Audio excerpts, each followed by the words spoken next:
everyone. I don't know how many has gotten in here yet. I see Silent J and Mr. Michigan. I'm going on a little early because I'm trying to beat the late night crew. I don't know if Rose is going to go live, but I'll be asleep when Tina's going live. I have to work tomorrow, so I just wanted to come on and do this live over the Bardstown, Kentucky unalivings. I'm going to try to be as proper as possible for YouTube so I don't get any strikes against me.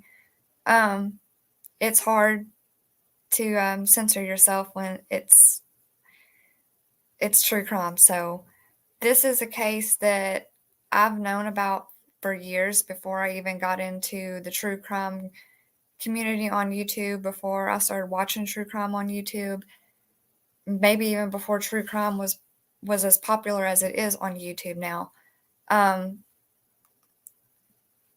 But there's a lot to go over with this case. Tonight, I was going to play you guys the interrogation videos and the videos from where these suspects have been polygraphed and them getting the results and things like that. And that's it's going to be probably a couple hour live just playing those and me pausing and giving my commentary. So the first person, we're just going to start with Crystal Rogers. That's just the best place to start when it comes to this case.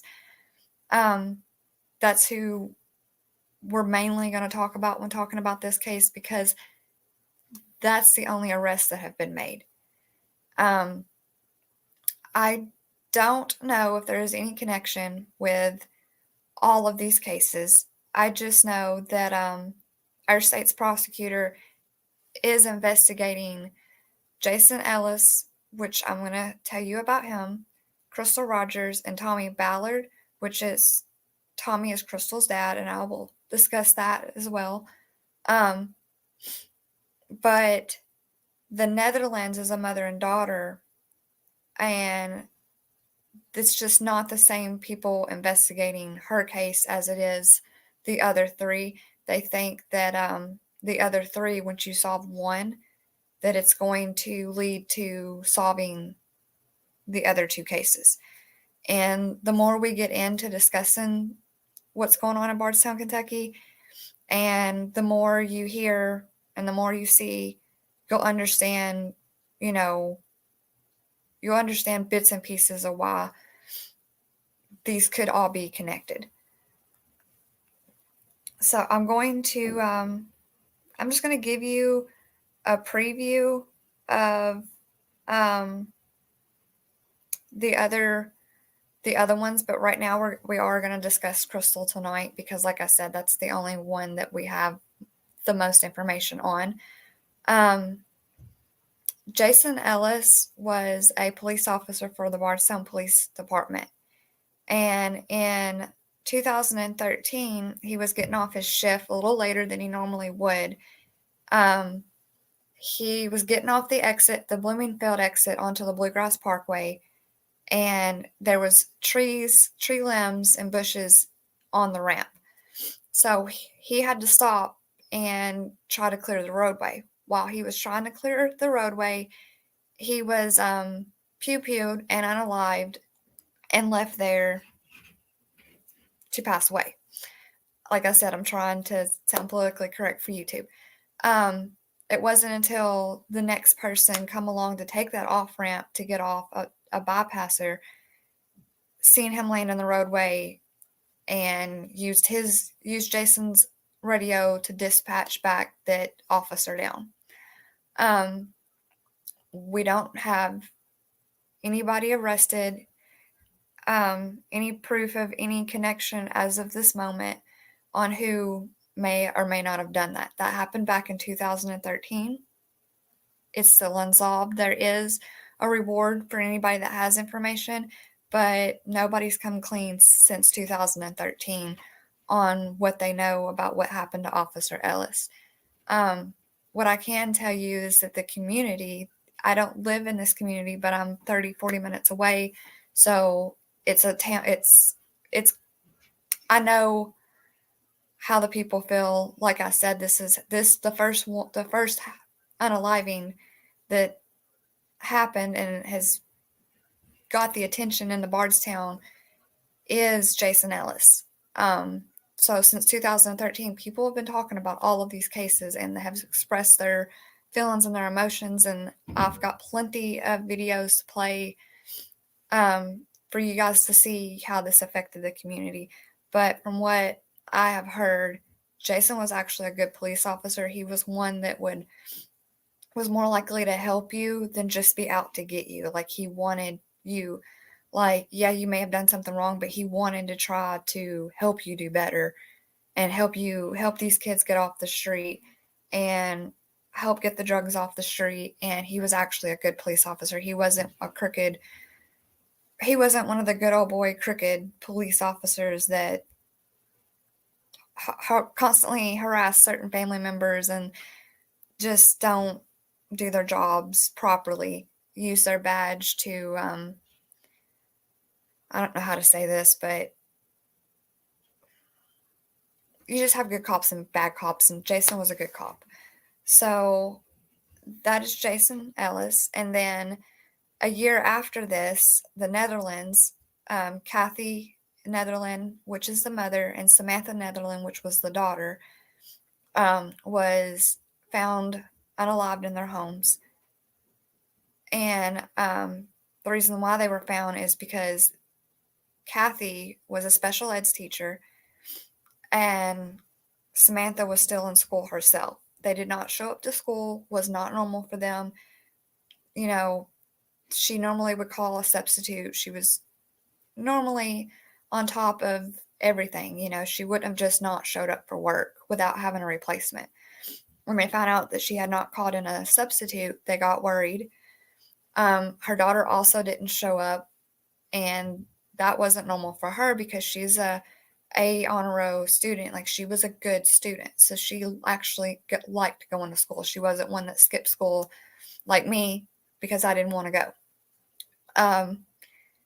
So they sent somebody out to their home, and they found that they were no longer alive. And the only connection in that case that we have, or the only thing we have in that case, is a black Impala seen leaving the area. We don't know who would have wanted to do this, and they don't know who could have done this. Then a year later, 4th of July weekend, Crystal Rogers disappeared. She's still not been found. Her body, her remains have still not been found. The only suspects in the case at that time would have been her then boyfriend at the time, Brooke Hawkes, and the brother, possibly Nick Hawk. Those are the only ones that have been questioned, only ones that they were investigating for doing this. Tommy Ballard is Crystal's father. He was doing his own investigating. He had started a group of the community members that wanted to help called Team Crystal, and they went out and searched. And he did his own internet sleuthing, I'm sure, but his own local on the ground, boots on the ground, sleuthing around the community, and he was getting close to figuring things out, is what the community believes. And of November, the year after Crystal went missing, he was taking his grandfather hunting, and they had literally just got out of the car, or just got out of the truck. You don't take car hunting, but he had just got out of the truck, and the grandson had to call, I believe it was the grandmother. We'll get all the facts completely straight. I'm just trying to, from my memory, give you the rundown. The grandson called the grandmother, said that grandpa had been pewed. It wasn't him. Only people that was supposed to be there when they got there was just Tommy Ballard and his grandson. It was not a hunting accident.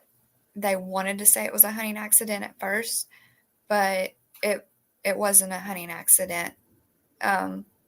Crystal's mom, Sherry Ballard, had to push really hard for them to stop saying that it was a hunting accident, because even though hunting accidents happen every year in the United States when it's hunting season, accidents do happen.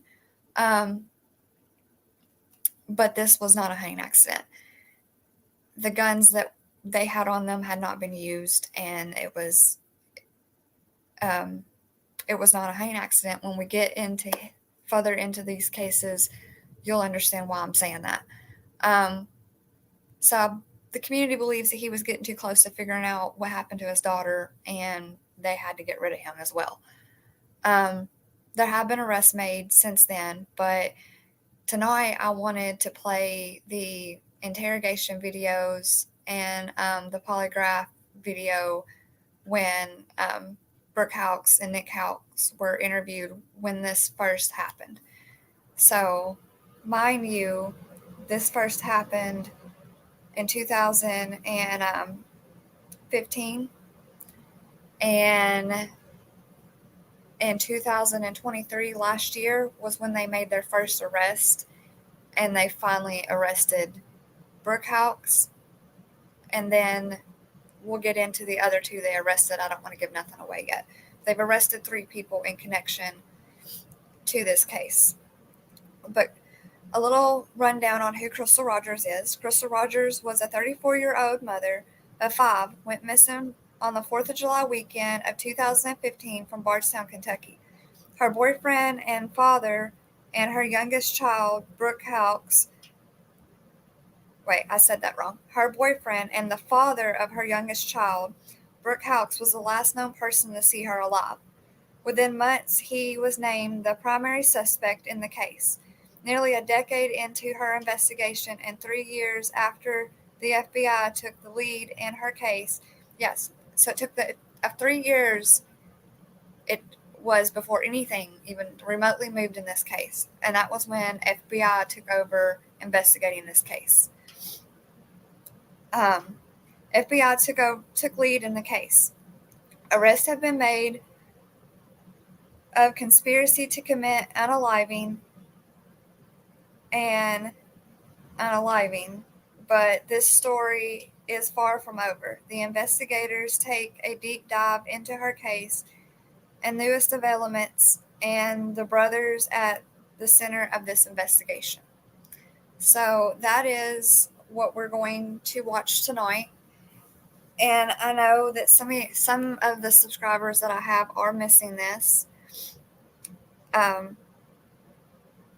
But they can always catch the rewatch, because if I am going to do YouTube lives, I've got to just go with it, whether anybody's here or not. And hopefully when people see me and my personality and what I'm about, then hopefully we'll get more watchers. But until then, the ones that missed it can always catch the rewatch and set their notification button to not miss the next one.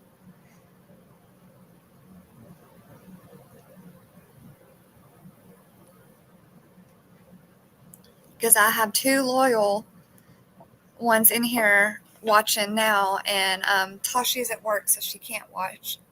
But I do have 2 loyal people in my circle that's watching and is here for my live, so I do appreciate it.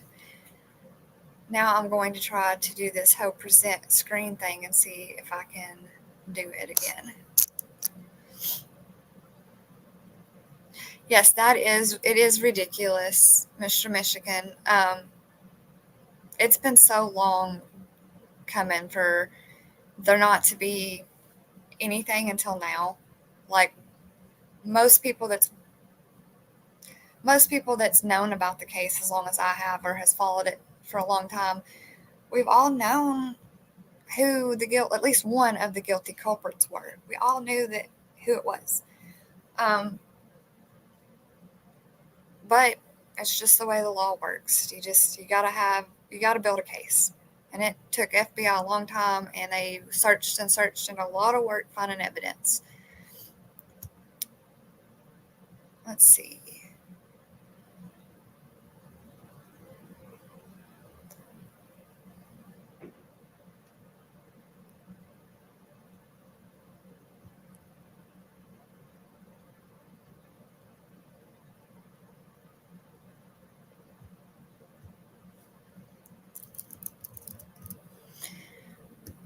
It's not going to let me pull it up the way I wanted to pull it up. So give me 1 second, guys.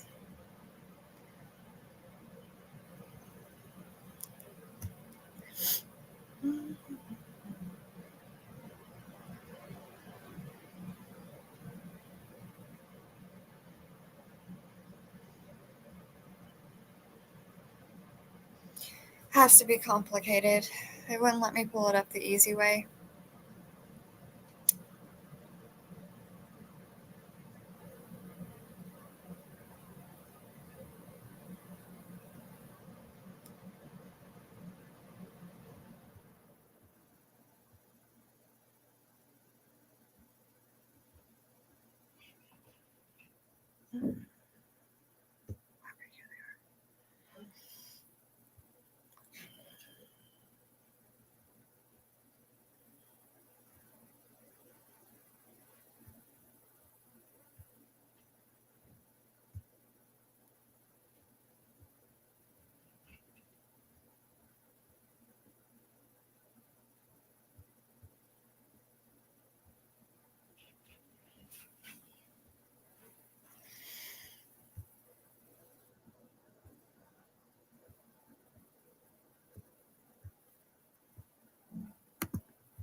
Okay, let's try this again. Let's share this.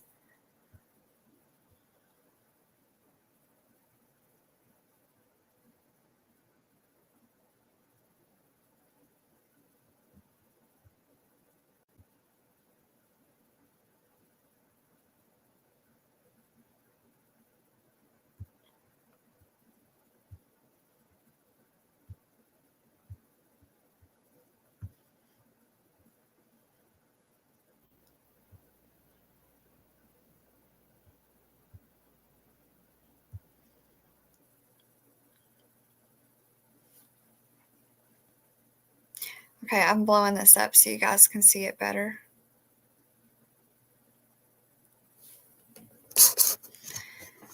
Now y'all are going to have to let me know if you guys can hear this video.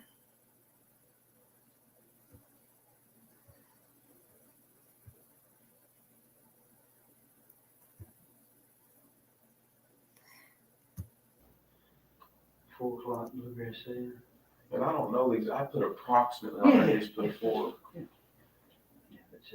Nobody. I don't expect you to know exactly. Yeah, no, there's no way for me to.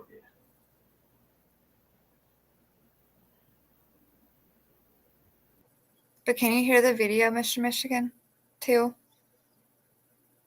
Okay, good. Okay, so this is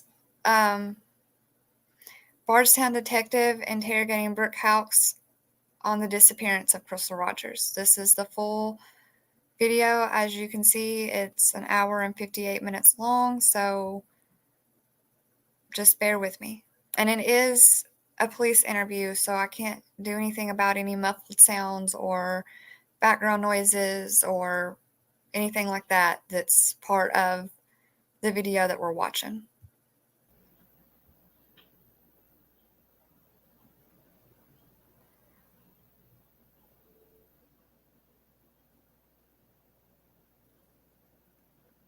I'm going to skip through just a second because he's not talking. He's reading something.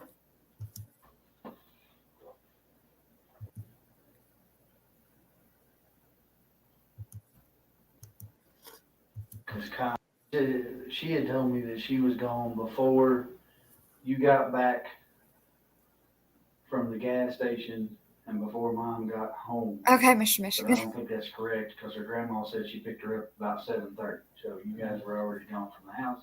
She had to be there while y'all were there, right?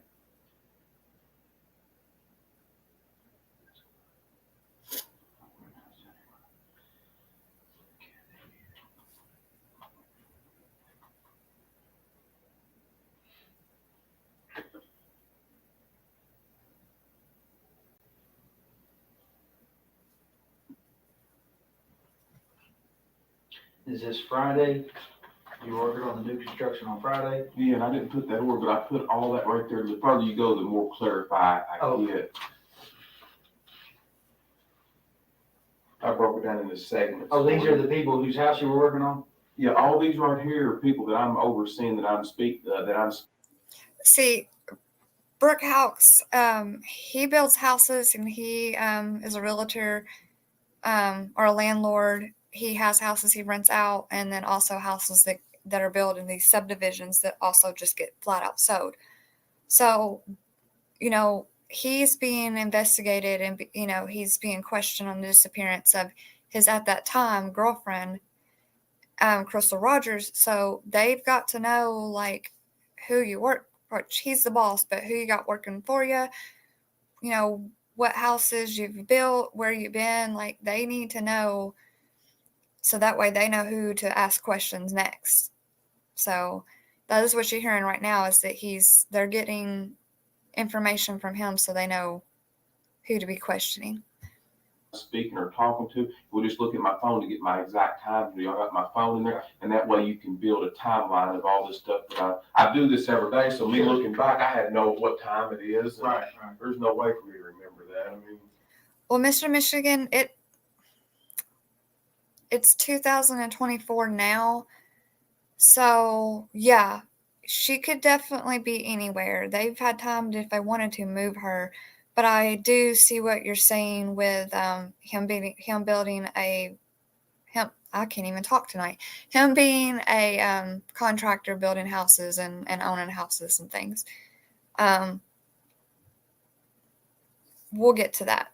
I'll just say that we'll get to that. They've not ever found her remains. I will say that, but when we get into the FBI searching, you'll see what I'm saying. you'll see the more that you get to looking through there, you'll see how much I've got in my head to try to keep up with. All these are guys that are working for me that help me, every one of them. Okay. And then these right here, I skipped a line to break that and put locations, and then I did it in subdivision, so y'all know where He's so helpful, guys. Let me tell you, he's just so helpful. Don't let that fool you on how much he's cooperating right now, because all this is him saying, here, I'm going to give you all that information. I want you to look over there. my vehicle, y'all know where I'm at, my phone and everything. Those are the numerical address, the street address, and this is the type of work that I've got going on past that hyphen mark. Those are the type of work I've got going on at each construction site. Every one of them is a separate job. And then this right here is for the whole subdivision, keep the Woodlawn Springs homeowner subdivision, the president and all the members, the committee and stuff, I want to keep the subdivision looking nice, trash and debris and all that kind of stuff, and that metal grates in the road, the curb and gutter and all that. And this is just kind of like a daily thing. I've got to go through this every day to keep everybody rolling and everybody happy. He acts like he's in a job interview. He's trying to impress somebody. And this switches subdivisions. You see I put Copper Fields up here, and then these are the number of houses I got going out there. I've got different subs in different spots.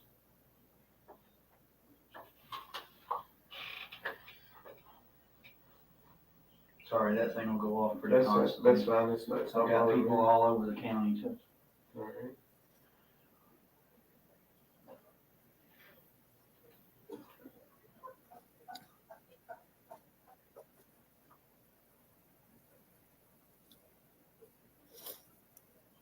If you see me skipping through, it's just parts where they're not talking. This is a very long video, so And I thought I had busy days. I've watched it 1,000 times, so I've just been used to custom to this, that's how I grew up. Right. Was your dad a builder? My dad was a construction worker for CSX Railroad. Oh, okay. About 24, 25 years. my uncle will be my great uncle. I read a book when I was in high school. Railroad.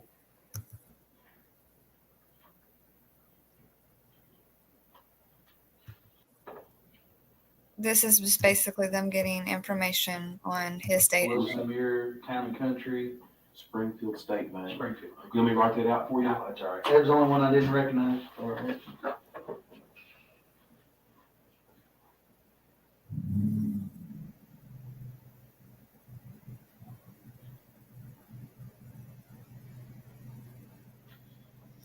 You're hearing that correctly, Mr. Michigan.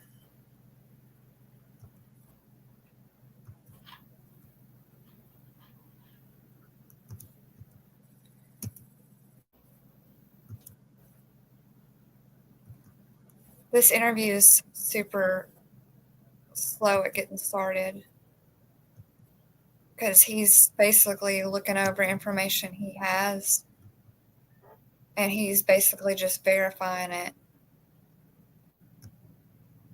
with Brooks. I mean, because they already know. It's a small community. They already know who he is. Especially if you're any kind of businessman in a small community, everybody knows you. They might not talk to you, but they know your business regardless.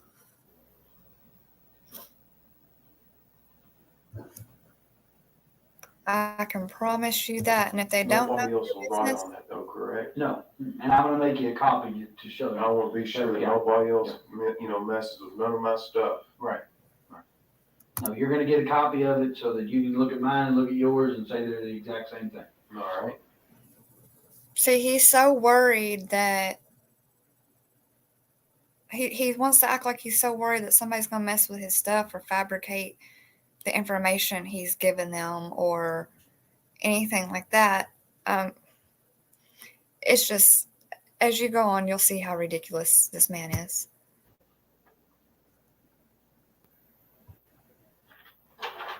In fact, I'll do that right now. So he's going to go get copies for Brooks, so that way Brooks has a copy of the information. Let me pause this.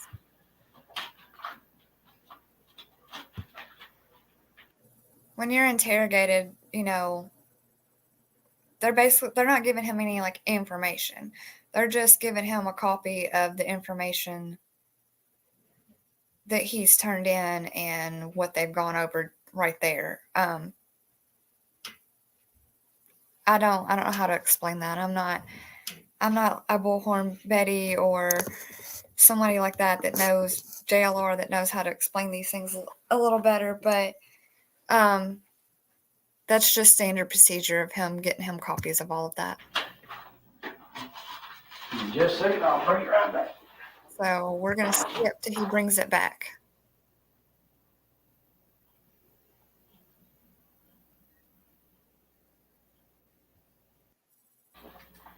It looks awful calm. Now this is Brooks going over all of this information, making sure that it is what he told them and they haven't fabricated anything and they haven't misinterpreted or anything he's told them in this interrogation. And then he'll have to sign saying that yes, that is the, can't even talk to him, I'm telling y'all. He'll have to sign the paper saying, yes, this is what I said. It's just, that's standard when you're being interrogated by the police. So I'm going to skip that.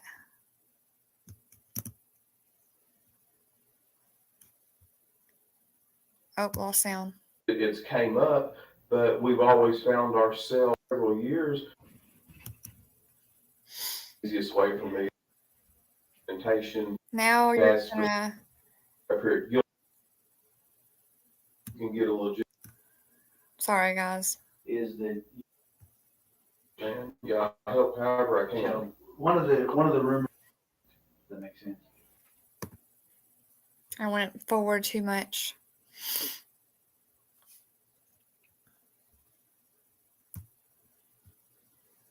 I don't understand what you're saying, but Well, if I don't ask you, then somebody's gonna ask me why I didn't ask you later.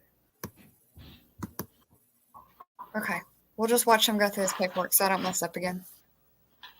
Well, they're getting ready to, he's getting ready to start actually asking him some questions, and you'll see a little bit of personality change from where we first started watching this interview and him just giving basic information that he could, that's all true. Like all the information he was just telling him, that's all true information about how his day-to-day goes on a normal basis.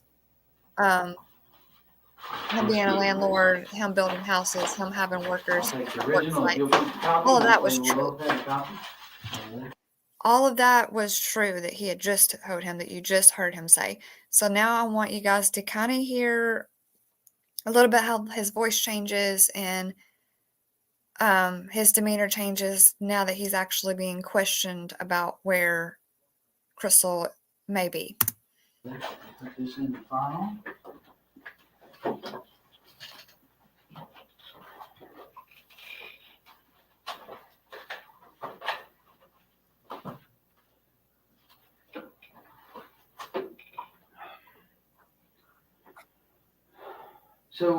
So we're obviously we're hearing tons and tons of rumors, right? All right. And I know Bardstown is the rumor mill of the world, but in a case like this, should it turn into a homicide investigation, any question that I didn't ask doesn't get asked. Does that make sense? I don't understand what you're saying, but. Well, if I don't ask you, then somebody's gonna ask me why I didn't ask you later. You see what I'm saying? Sure. So when I ask you a question, it's not to be offensive, it's to get the question cleared up so that we can move on to another. I understand. Yeah, I'll help however I can. One of the rumors that we're hearing is that you all had gotten notice from the IRS that you were being investigated for tax evasion. Is that correct or incorrect? No, sir. Not That's- correct. And again, these are all rumors that people are calling in about. That's so- fine. And where you can get a legitimate source, also about verifying everything, right across the street here, up here at Gilbert Brown Company CPAs does my taxes. He has for several years. If I need to sign a form to release all his documentation on me for that, you're all more than welcome to it. That's the easiest way for me. These are again, these are That's just fine. rumors. Ask whatever you gotta They're ask. spelling. Had you and Crystal ever talked about breaking up? Michigan, this interview is when she went missing. This interview was back when she first went missing. But yes, he's had years to fabricate stories, and they all have. Everyone involved in this case has had plenty of time to mess with evidence and do whatever they wanted. It's been, if I'm not mistaken, 8 years. What did she say? Yeah, right. He's a real quick reader. I mean, obviously, we have fought just like any other Sure. any other couple, but in the last several years, I mean, it's came up, but we've. No, these interviews right here that I'm going to play for you guys tonight, this is him being interrogated when Crystal first went missing. This is that's why he said, if this turns into, you two don't kick me if I can't say this word, because he just said it.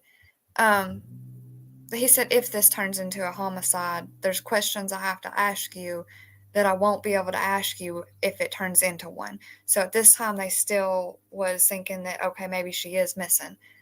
I think he just had to ask him certain questions in case later on in this case, and unfortunately, it has turned into her being unalived because it's been 8 years and they haven't found anything. So that's just, she's presumed, is how they would word it, presumed to be not with us anymore. So he just wanted to let him know that if it turned into a case like that, then there's questions he has to ask him, because if he doesn't ask him now, when they do find out that she's not just missing but no longer with us, then those would be questions that he wouldn't be able to ask him anymore.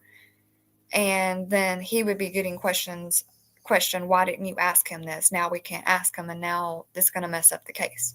So these are just questions he had to ask him. At this time, they still thought she could be missing. We've always found ourselves together moving forward. So that it's mentioned but it's never happened, and we've always found ourselves together moving forward. Okay. I know she didn't work out of the home currently, but had she worked out of the home recently? Had she had a job outside of taking care of the rental properties? Well, she took care of 2 young children. So she did some babysitting there at the house for some extra money. One little boy was about Eli's size, and other was, I don't know how old, but he was a little bit older. And I don't know how long, if it was 8 months or a year, but she had worked at the store up the road from our house for I don't want to say anything discriminatory. They, I don't want to say if they're not Americans, but they don't. They're Indians. All right, yeah, I I don't want to say nothing the that's gonna, convenience store. yeah, convenience store. She worked for some folks up there. I do not know that. I think it might be Sandy or Sandeep or something like that, but I don't know. She worked up there at that gas station for quite some time, but that's been quite some time ago. Was that before or after Eli was born? I think she started there before he was born, and she did work some there when he was after he was born. She worked for a pretty good period of time there, but it's been quite some time back. Mm-hmm. Yeah, because he's 2.5. So did you think He's a little bit older than 2.5. Well, yeah. He'll be 3 in October. almost 3? Yeah. All right. So you think it was a year ago or better? To keep in mind, Crystal has 5 children. Eli was the youngest. So keep in mind that the other kids weren't Brooke's kids, but Eli is the child that him and Crystal had together. And so keep that in mind, that that's also the mother of his child that is at this time presumed to be missing, but she's not missing. And now 8 years later, and well, the FBI's been investigating them for a long time, but now we actually have, he's been arrested now. So he's off the streets now. These are just the interrogation videos from earlier in the case. So, but keep in mind, yeah, this was the mother of his child that he allegedly unalived. Since you worked there? Probably approximately. I don't know. I would say give or take a 6-month window there, something like that would probably be pretty accurate. But I do not know the answer to that. I do not know. I just know that it's been a period of time. Was it you? Have you all, since you lived together, have you all always lived on Glenview? That's the only house since Eli has been born. We brought him home from the hospital. We lived there. Okay. Yes, that's the only residence. You all were living there when she was working at the, and when she stopped working at the. When she stopped working there. There was, I don't know, maybe 4 or 5 other girls. So I believe that the questions he's building right now is a timeline of her whereabouts. You know, seeing if she was still working at that quick stop. Seeing if she did have a job outside of the house, or if at that time she was working inside the house. Around here, a lot of women don't work outside the house. We do see still in Kentucky, at least in the smaller towns, you do still see a lot of your, I would call maybe homemakers, or my generation of homemakers. You have some that do babysit out of their house. Legally, you can only have so many if you're going to babysit at your house. You can only babysit so many kids. There's a limit if you're going to babysit inside the house in the state of Kentucky. They also have people that make the tumbler cups, embroidery, people that do sublimation, printing on their shirts, or just the heat press on shirts. We have a lot of people that go live from their homes and sell, where they buy overstocked stuff and they auction it off on Facebook Lives. It just, if you can be a homemaker, make something that somebody wants to buy, then a lot of women around here, that's what they do. If they've got the means to make t-shirts, to make tumblers, to make this, a lot of them do. And a lot of them, you know, your local businesses and stuff, you know, go to those people too to get shirts and stuff made. So you do have a lot of homemakers still in the state of Kentucky. You also have still a lot of women that work outside the home. So it's probably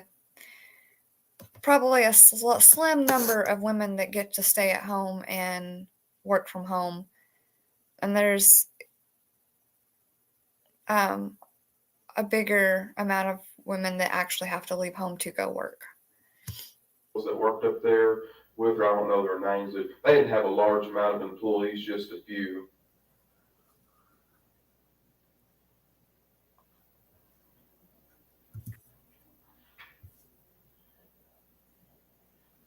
When you said you all had, talk about splitting up, had that been more recently, or was that before Eli was born, or had that been? I don't remember the exact dates, but if you'll recall back in a couple of days ago, Right. Leah I talked, can't remember whenever the usually that amount. had It's came been up, years since I she had always went to like Sabrina's house, not only, or she went out with Brooke or to her parents for a short. and I don't have any kids of my own, so I usually had one or two kids that weren't family and the rest of the kids were family. So I never ran into that problem. And then one of the kids I babysitted was a neighbor kid. So I didn't really have that problem. I had our backyards connected, and they had my backyard and his backyard to run back and forth and play in. And him being from the neighborhood, my nieces also lived here, and not with me, but lived next to me. And so everybody kind of knew each other. So I've never really babysitted strangers' kids. It's all been people that knew me, and I could babysit for a lot cheaper than what most people charge, because I basically just said bring them some food and a change of clothes because it's summertime and we're probably going to play on the water hose, and bring them some snacks and some drinks to drink on, and I can handle the rest. And usually whenever they would come and pick their kids up, they'd give me $20 or $30, and that was it. Sometimes it was $15. It just depended on what they could afford to pay me. I really did it more to just help the people out. And I wasn't working at the time, and it also helped me have a little bit of extra income. At the time, I didn't need to work because my old man was working at a sawmill and was actually bringing home pretty decent money. Short period of time, a day and a half, and after she cooled off, and we had a chance to talk a little bit, we always found ourselves back together. But it has been at times a stressed relationship. I'm not here telling you anything. Yeah, see, Michigan, we're getting off track, but it is a lot cheaper in-home daycare than a daycare itself.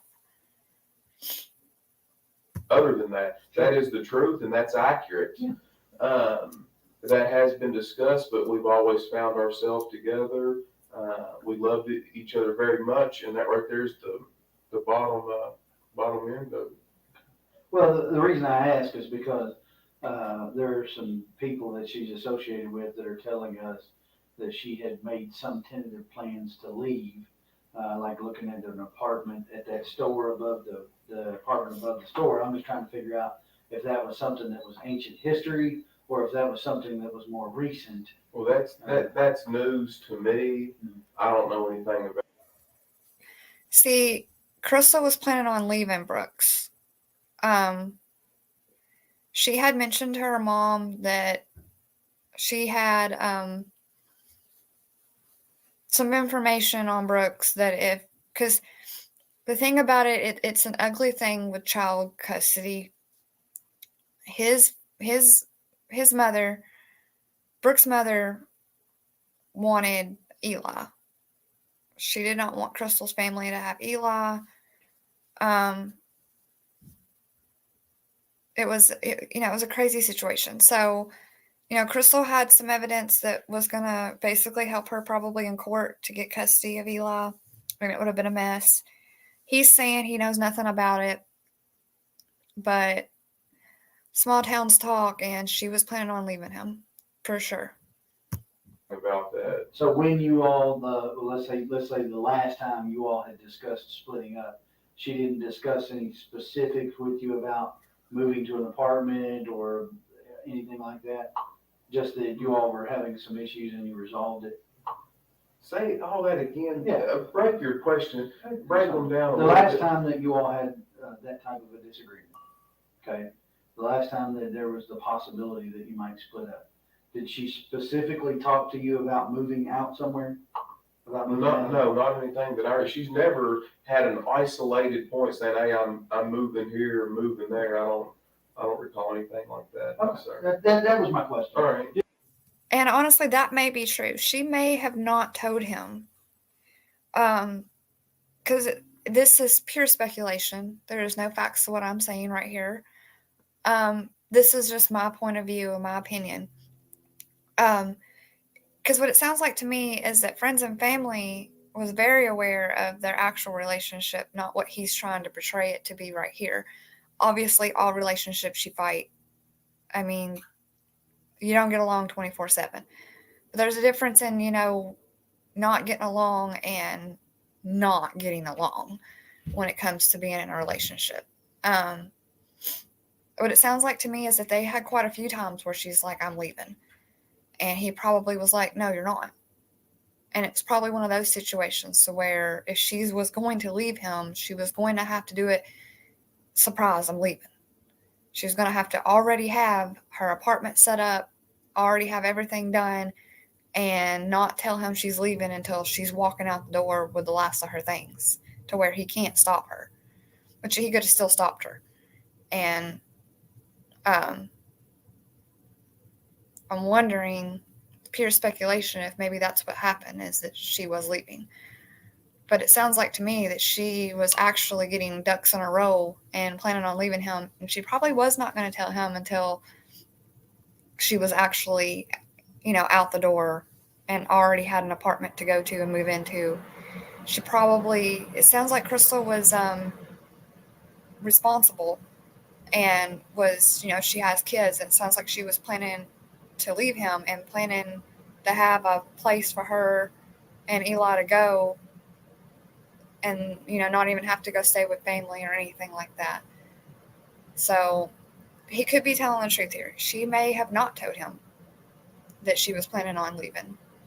Some women have to do that. They have to act like everything's okay and then just leave in order to get out without there being a physical altercation.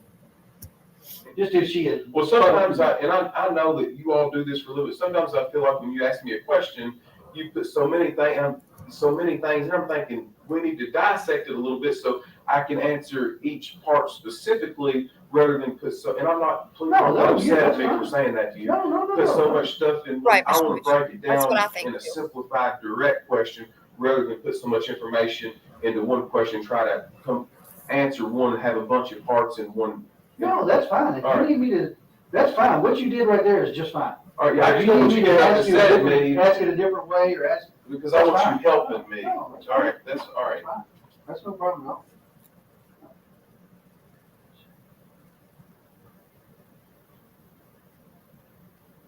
We kind of already established the Kylie thing, but just so I'm clear on it, All right. you got home at somewhere between 5 and 5:30, probably closer to 5, right? Yes, sir. And Kylie was there? I didn't go in the house at that Oh, time. you didn't? Okay. No, I knew that whenever she was coming behind me, I knew that she was going to be there shortly. So what I did was I jumped on that little tractor. I knew I had a little bit of time, and I wanted to go up there and fill it up full of fuel, check, do all that kind of stuff, get my fuel levels right, so that I didn't have to stop. I've got, as you can tell when you look at that list, I got so much stuff to do. I don't have any unaccounted for time. I'm wide open. Right. If I stop for a few minutes, I go backwards, and I don't have time to do that. So just, so you didn't go inside, so you don't know if she was there when you arrived? I don't know if she was there, she was riding with Crystal, I do not know. And when you got back from gassing up the tractor, they were all there, her and Eli and Crystal? All four, yes. Okay, and so all four of you were there. So during that time, the neighbor says she got home around 5:15, give or take, you know. That's right. So, from 5:15, and I think I mentioned to you that I see on the video that you all go past Circle K. You go past the storage place and Circle K all within a minute or so, about 5 minutes after 7, thereabouts, give or take a minute. All right. So let's say you left the house around 7 o'clock. Fair enough? That's fine. There's gonna be a little bit of time, but I'm just generalizing. So she gets home about 5:15. I just wanted to say hey to everybody that's just coming in. I see that there are 7 people watching. If you guys would hit the like button, if you haven't subscribed, subscribe. We are going over the Bardstown, Kentucky detective interrogating Brooke Hawks on the disappearance of Crystal Rogers. Crystal Rogers at the time was his girlfriend, and she come up missing. It's 2000 and in 2023 they did arrest this man finally for the unaliving of Crystal Rogers. And that is what we're going over now, is them just asking him questions. This video is from when she first was missing, and they did not know that she was unalived at this moment. While they're questioning him, they did not know that it was going to take them 8 years to find enough information to put him in jail. This happened the weekend of the 4th of July weekend of 2015. And like I said, they did not make an arrest. They did not arrest this guy, Brooke Hawks, until 2023. But this is from back in 2015 when they was interrogating him. 15, you get back from the store, you all are there from, let's say, 5:30 to 7 o'clock together, the 4 of you. You ate dinner at home, I think you told me last time. Yeah, we didn't fix nothing, I don't know what we ate, we didn't fix nothing fancy. Right, sandwiches. Whatever we did.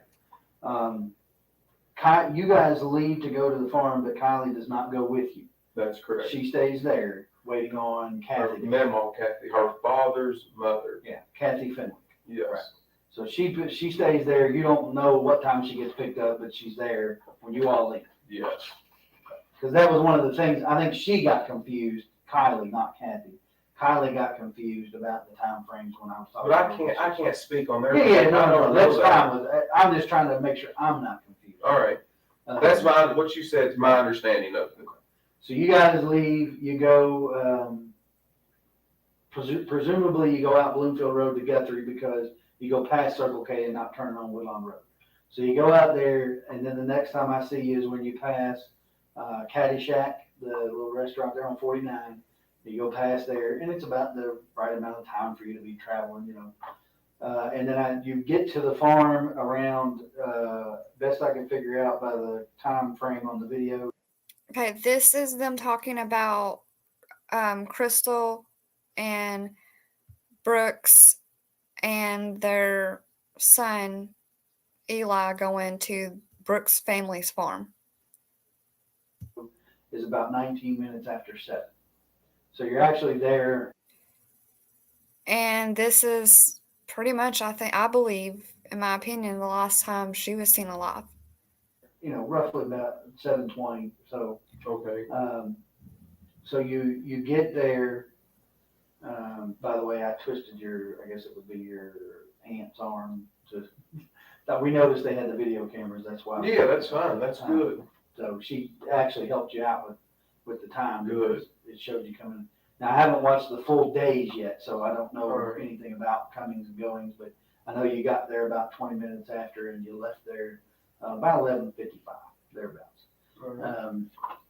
So during that time, from reading your statement, you left once and went down almost to Loretta Road and then turned around and came back because you decided the Tractor Supply might be closed. right? Yes. So that, you know, a little bit of time there.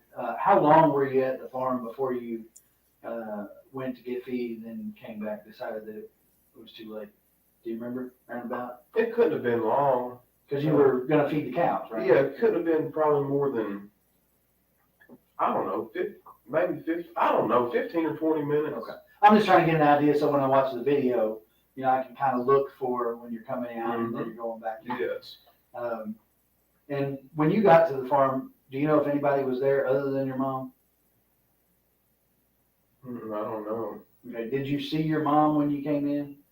No, we didn't. We didn't stop up there. We went straight down there we were going there to feed the cows. Right. So. Well, yeah, but the barn's within eye shot of the house. But sometimes she might park inside. Sometimes she might not. So I don't know if. Right. She got more than one vehicle? She's got a little red truck, and she's got a white, and then she's got a white SUV. Okay. But I can't. That 15 to 20 minutes is as close as I can, and that's a guess. But I'd say it's pretty accurate.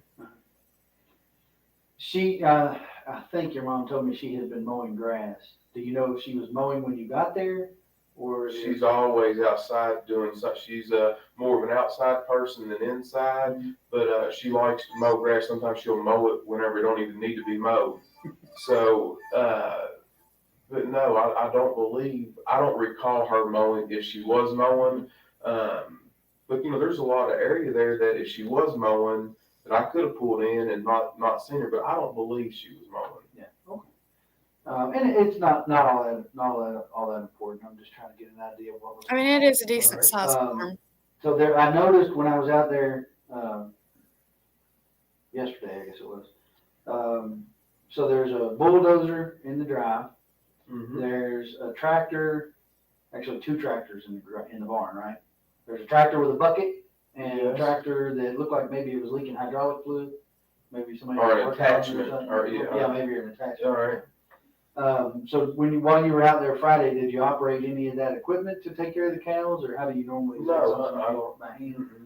No, when you feed the cows, you just get the sweet feed and you holler for them. You shake a bucket, and because repetitious, they know to run. They know. I didn't know if you fed them hay. Now, if you're talking about in the wintertime, you have to have a tractor that can handle. We don't do square hay. I mean, in the wintertime, we're going to have to handle a round bale, right? And that's done by tractor. We're not going to. You can. Most of the time in the summertime and in the warmer weather around here, you feed corn and stuff to your cattle. And then, I mean, they still get some hay, but the majority of the time they get more of their sweet feed and stuff like that during the summertime. And then in the wintertime, every farmer's different, but I know my dad, we do, when we had the horses, we did square bells at the house to feed the horses. And then we had the big round barrel. I can't even talk tonight. We had the big round hay bells on the beef farm, and that's what he feeds the beef cattle. And you do have to have a tractor, and you have to take that hay out to the field and put it down with a tractor. The road one by hand, you got 4 or 5 guys, but I mean, we're not going to do that. We're going to take a tractor and. Right, but I'm talking about Friday. You didn't operate anything. No. Friday. Okay. So you just fed them out of the bucket, the sweet feed. And so now Aaron probably, he's out there raking hay and stuff. He might very well have done that. I don't know if it was Friday, but he's been out there the past 2 weeks doing hay. And I don't drive the equipment because that's not what I do.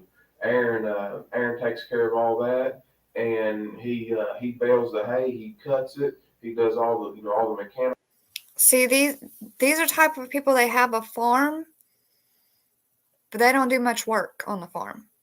They hire somebody else or lease out or whatever, somebody else to come and do all of this work.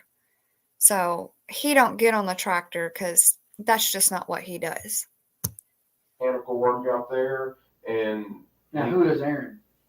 The person that does all the work out there. But I mean, is he related to you all, or is he a farmhand, or what is he? Yeah, he's the city mechanic right up here for the city of Bardstown, the bus garage. He does all the mechanics and does all the inspection reports for the city of Bardstown bus school system. Right, but how is he connected to your family? There's no blood relation.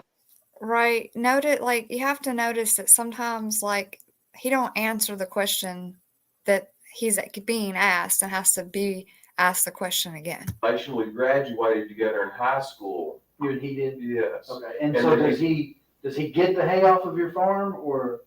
5 of the cows out there that are out there are his. Oh, okay. So what he does is, whenever you look at this paperwork, I've got so much stuff going on. I'm not a farmer. I enjoy farming, but I don't farm. So what he does is an added benefit to me. He takes care of all the fencing, all the labor, keeps the equipment running. If it's round bales or busting ice and stuff like that in the wintertime, he does all that. He's got the time. He gets off early at 3 o'clock in the day. So he will come out there, and he knows about the mechanics. I'm not a mechanic, so he'll go out there and cut all the hay and prepare for the winter.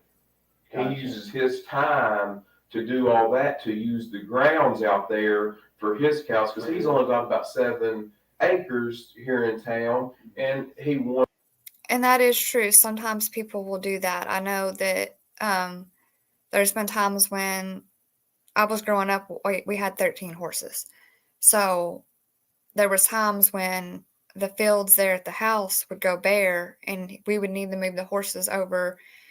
And if we couldn't move them over to our farm, there was a couple other farms around there that Dad was friends with those people, and that you could basically lease out their field if they weren't using them for your horses to graze. A lot of times people will, somebody might need to board their horse or their cattle or something over on your land for whatever reason. And, when it comes to farming, a lot of times it works on what I would call a bartering system. So it's like, you scratch my back, I scratch yours. I'll let your cattle come and graze over on my land. When the hay and the grass gets tall, if you will come and bush hog it for me, so I don't have to bush hog it. And so basically you're trading some labor for not having to pay cash money for your cattle grazing on somebody else's land. A little bit more civilized than back in the Wild West. Wants to keep growing and expanding, and a way to do that, I don't have time to bush hog and all that, so I would rather keep up with the grounds by letting somebody do that and participate and let them. I don't charge them no money. Right. You see what I mean? Right. So he keeps his cows out yes, there. it's a good trade-off. Gotcha. Absolutely. Okay. But he wasn't there Friday that you saw. No, he wasn't there Friday night. When you were there. Right. Mhm. Not before. I don't know. Yeah. Not before, but when you were there, he wasn't there. So you all fed the cows with the buckets. You gotta stick together when you're farming and help each other out. And then you walk. Now, when you said you Lord walked the knows road to the grab, you're talking about not just unless the you own a turnaround corporate farm and that goes No, right that's just no. We walked not a whole lot of to money. where the old county road goes through. where I put yes, exactly. Where the road gets a little harder. I mean, you can still drive a car on it, but there's a little bit of grass in the middle. But Right. we. And that's what goes when you get to the cul-de-sac at the top of the hill. right. If you get to the turnaround here, this The house is right here in the barn here. there. It goes Right here is where, yes, and it goes back there a far pit. And there's 3 big pens back through there. There's 3 separate fields where we rotate the pasture and stuff. Gotcha. Mm-hmm. And you said you walked from field 1. Yeah, let me just make it real clear for you. You can put this in your paperwork or whatever. Yeah, whatever. I didn't write that, but. No, I drew it out for somebody else.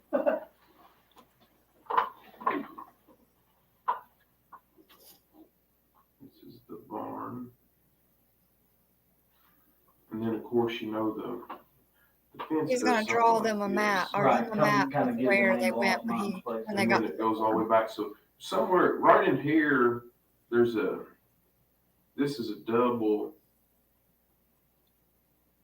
gate. This is where we go in. Right here is where Right. we enter the field, because this is barbed wire, And then over here is kind of an octagon's 8, but it ain't 8. This is like a pen out here that we can move, and then there's some troughs and stuff in here. And then I think right here, that field separates, and then there's a gate, another gate right here. So this is number 1, and then way up here, this is number 2, and then number 3 goes a far piece back through there. Right. So we go through this gate, and then the gate from 2 to 3, you know, the other gate's up here. Right. You know what I'm? Yeah. And then there's more food in field number 3 than there are on these other 2, because these 2 are 8 down close. Mm-hmm. So a lot of times, and it's cooler back there in them ravines and hollers for the cows than if they're on this, and they would rather stay cooler and eat back there. And they're in a big pond back there, but there's a little pond for them for a water supply too right now. So more often than not, they go back there in that third field, but like in later in the evening, a lot of times we're consistent at the times, and sometimes we're not, but a lot of times in the evening they'll drift up here thinking they're going to get some feed. Right, for the sweet feed, right? Yeah. Right. So you all, when you all went for the cows, though, I think we went in this gate right here, and then we walked all the way back through there. So that because they weren't up in field 1. Yeah. Okay.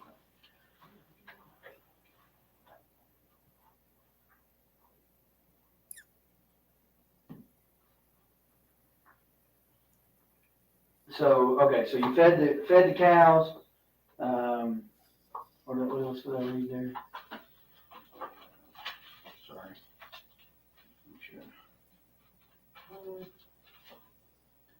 I'm doing all kinds of crazy stuff over there.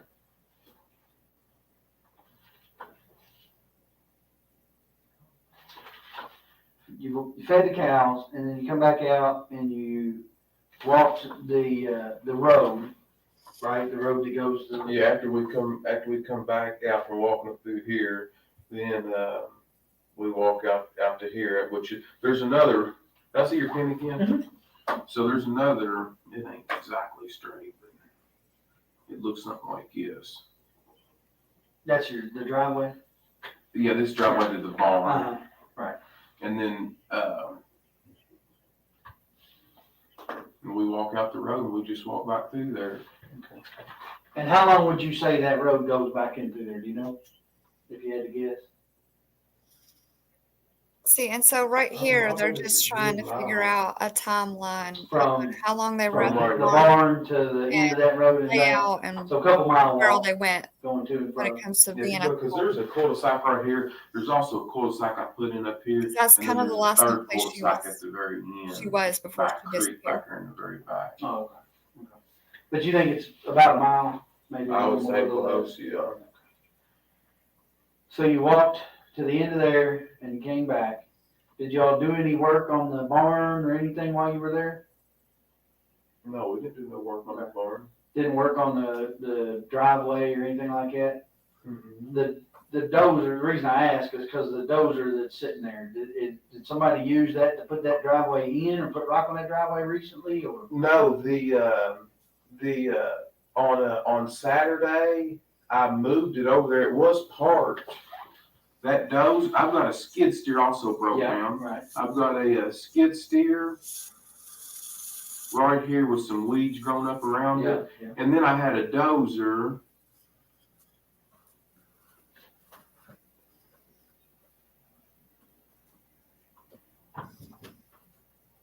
The dozer right here. Mm-hmm. And I did, I backed it right across here. Right here. And there's been water coming in the front. There's a big door right here in the front of the barn, mm-hmm. and water had been going in the front of it right here. And then I moved, and I wanted to. She's always complaining about my mother, mm-hmm. is always complaining about the trash and rubble that She likes to keep everything neat and clean. She likes to keep the grass mowed short. But I'm not going to pay a high bill to take that stuff to the county dump when I can clean it up easy. It's too much to do all at once, but I can, every time I come out there, I can throw a match on it or burn a little pile. Eli likes to roast marshmallows. So what I do, and we spend so much time out there, what I do is put a pile, and I'll light a little piece of it on fire. Mhm. And then that way I don't have a huge fire, but I've got enough that I'm constantly getting rid of some, and then they won't charge me that high density fee out there at the dump. So I'm going to take all this equipment, this skid steer too. I just haven't drug it over there yet. And then all these trailers with them weeds are high. I'm going to try to get it on both sides of these doors, just to get it out of there. Did you learn anything Friday night when you were out there? Yeah, yes, it's not uncomfortable. I don't want the stuff piling up to the moon. I always light a fire. There was a little pile, probably, I'll write that on there. Right here with this little pile here. I think y'all may have covered it up. Y'all got out there. I think we did. Slung stuff everywhere, but yeah, I apologize. That it don't matter. Well, the dog, that lady's dog. Do y'all get the gist of what they're going over She said here? Right there, and right there in front of that door, it wasn't. We had plenty of rain. Yeah, and the ground's wet and dew's on. Yeah, it's not a big deal. To me, I'm not a fire. Right on the outside of the barn, there's a big a septic tank right there, and then there's a great big long. He's not going to come in there to bed till all the lights are out, and then she goes to bed. If I was doing something out there and she was in the bed, he's going to stay up with me until the lights are out, until I go in there. You see what I'm? Sure. Yeah. So that's what So he's going to stay up with Mom. Right. So, and before you went to bed. Okay, now they're back at home. Because basically the farm, them talking about the farm, that was getting boring to me. And I've heard it a lot, so I know it's probably getting boring to y'all too. Basically he's just going over, we went to the farm, went to feed the cows, what all they did on the farm. It's nothing really that's going to help us when learning about this case. But this is right here, they're going to start talking about after Crystal, Brooks, and their child get back home. Roughly 20 minutes after 12. All right. Fair enough? Yes. So you guys get home 20 minutes after 12. Right there, thereabouts. I think you said you went to bed first. Do you remember about how long you were home before you went to bed? I went to bed immediately. So when you guys got in, you went and did your nightly routine and you're going to bed. I think you told me that she stayed up, and Eli, did he stay up as well? He was. And where was she at when? If there's any activity going on in the house, he doesn't want to go to bed. Mm-hmm. If everybody turned the lights out and we just got in the bed, he's going to follow us in there and lay down with us. But if I go to bed and she stays up, he's not going to come in there to bed till all the lights are out and then she goes to bed. If I was doing something out there and she was in the bed, he's going to stay up with me until the lights are out until I go in there. Do you see what I'm? Sure. Yeah. So that's what so he's going to stay up with Mom. Right. So, and before you went to bed, or as any conversation, I know you told me that you all had a conversation Friday evening sometime about the kids. We'll talk about that in a minute, but you said you all talked about the kids Friday evening. Does that conversation bleed over to when you get home, or is that conversation done? No, whenever I got home, I went to bed. I mean, it was relatively, quickly when I got in there. Okay, Mr. Michigan. The conversation does not bleed over. Okay. So you go to bed, she stays up. What's she doing? She's just on her phone, playing, I don't know what game, but she normally plays a game. Right. She's got several of them on there, but I don't know which one. Okay. So she's on her phone, messing around, doing whatever. And you go to bed. Do you know what time Eli came to bed, or she put him into bed? I don't know. Don't have any idea. I normally go to bed earlier than that, so when I went to sleep, I'm a pretty heavy sleeper. I wouldn't have noticed, if he crawled in there, So you said you're a pretty heavy sleeper. So your phone is getting phone calls. I can see it on your phone logs before 7 o'clock in the morning on Saturday morning. Do you hear that going off? Do you normally keep it in there? Yeah, but I don't have to. At that time, I've got an alarms on my phone, at 6 o'clock and 7 o'clock. Sometimes I've got them at 4 and at 7. But my alarm most mornings goes off. I always have it for 6 and 7. But I'll wake up before my alarm goes off. But yeah, it's not uncommon for me to get calls really early in the morning. So what time do you think you got up on Saturday morning? I probably woke up around, in between that time, like 6 or 7 o'clock, and then I left. I did my normal thing, changed my clothes, put my clothes on, and headed out. Shortly after that, Well, I'm sorry, I forgot to ask you something. There, on the phone records, there appears to be a phone call around midnight. All right.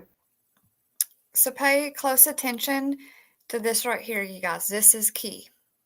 On Friday night, Saturday morning. All right. I'm talking about on your way home, basically. All right. Do you know who that person was that called you around midnight? Do you Can't- remember no, taking a phone call? Can you just call the number back? I don't.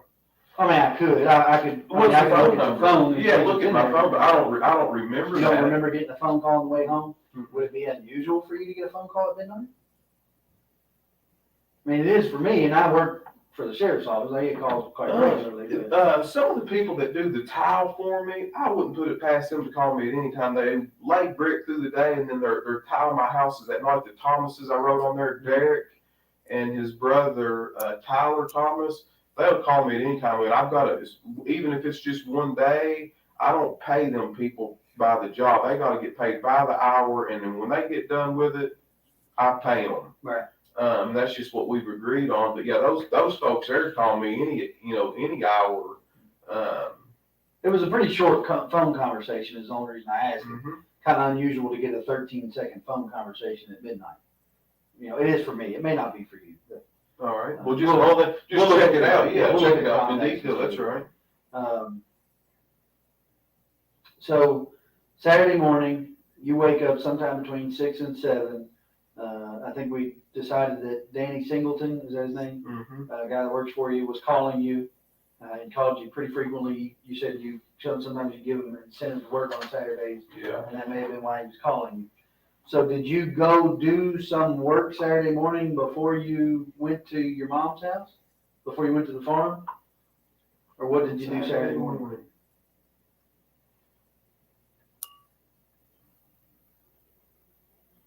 No, I didn't. I didn't do any other work on Saturday morning. That's where I went out there to the farm. Mhm. I don't know exactly what time I got out there, but that's what I had done. So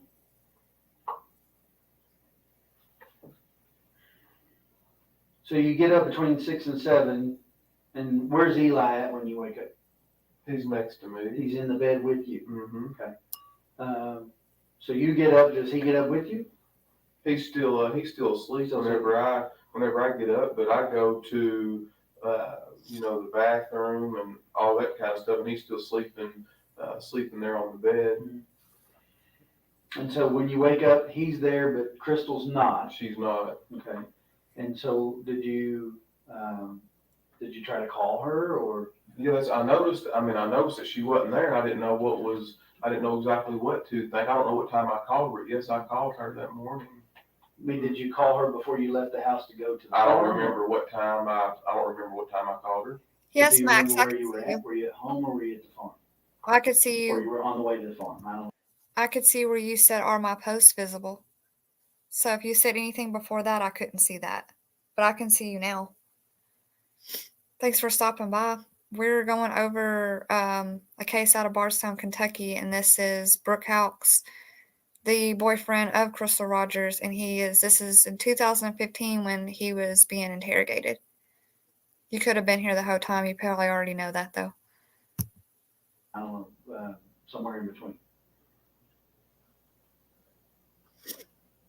I don't recall. I don't know. That's fair enough. So you, before you go to the farm, you feed Eli breakfast? I did not before we got there. I normally get those squeezable Yogurt's got all them vitamins and minerals and stuff in it, Mhm. and he likes to eat stuff like that for breakfast, and it's easy. He can do that in his car. Now, in my opinion, that's a snack. When my nieces and nephews, I give them those little yogurt as a snack. I think they're called Go-Gurts. So to me, a child waking up in the morning, like he could have fixed a bowl of oatmeal, a bowl of cereal. I mean, that's, to me, in my head, that's a quick meal for a kid in the mornings. Go-Gurt, not so much. I feel like that's more of a lunch snack or just a snack in general. Seat or whatever he's got to do. That's just my opinion. I'm not trying to parent nobody. So you think he was eating on the way to the farm? I don't think he was. I know he was. Okay. Now, how much of the yogurt he ate, I don't know. I'm not worried about that. It's not a question of what he ate or how much he ate. I'm just trying to Well, establish he's a healthy boy. a I can tell pattern you. of behavior All from that weekend, you know. And here's why, and I'll be honest with you, I have been all along, will continue to be. If I woke up on a Saturday morning and my wife wasn't with me in the bed, as is normal, which might not be normal for you, I don't know, but for me, it would be normal, particularly if my wife's a late sleeper, which mine is as well on Saturdays, for her to be there in the bed when I get up. So if she were not, probably the first thing I would do would be to call her to find out where she was. But what you're not aware, what you're missing is a lot of times that her and Brooke, her sister, or Sabrina, a lot of these girls that they do all these, they go out and do stuff. Sometimes they do these, this is going to be embarrassing for me to talk to you about, but I'm wanting to get everything cleared up as quickly as I can. They do these fantasy parties. Mm-hmm. All these girls get together. They talk about and do. First of all, they're called slumber parties. And it is where somebody will come and host a party at your house who sells adult novelty toys and lotions, and just use your imagination on what they sell. But they come to your house. It's a girls' night, and you sit around and laugh and learn stuff. They do those. I'm 34 years old. I've known about those parties since I was in my mid-20s. I'll say early 20s. I've known about them for a long time. I've never, ever heard of anybody having those type of parties in the daytime. So her not being there when he woke up in the morning because she could have been at one of those type of things, one of those type of events. No, those are usually at nighttime. Do whatever, and it's not uncommon for them when they go out and party, they stay out the better part of the night, if not the whole night. So, and of course, I always have the children, during that. They don't take the kids to that. Matter of fact, I take care of some of their other children. Exactly. He just contradicted himself. He's asking why you didn't call and find out where your wife was when you didn't wake up to her being there in the morning with you.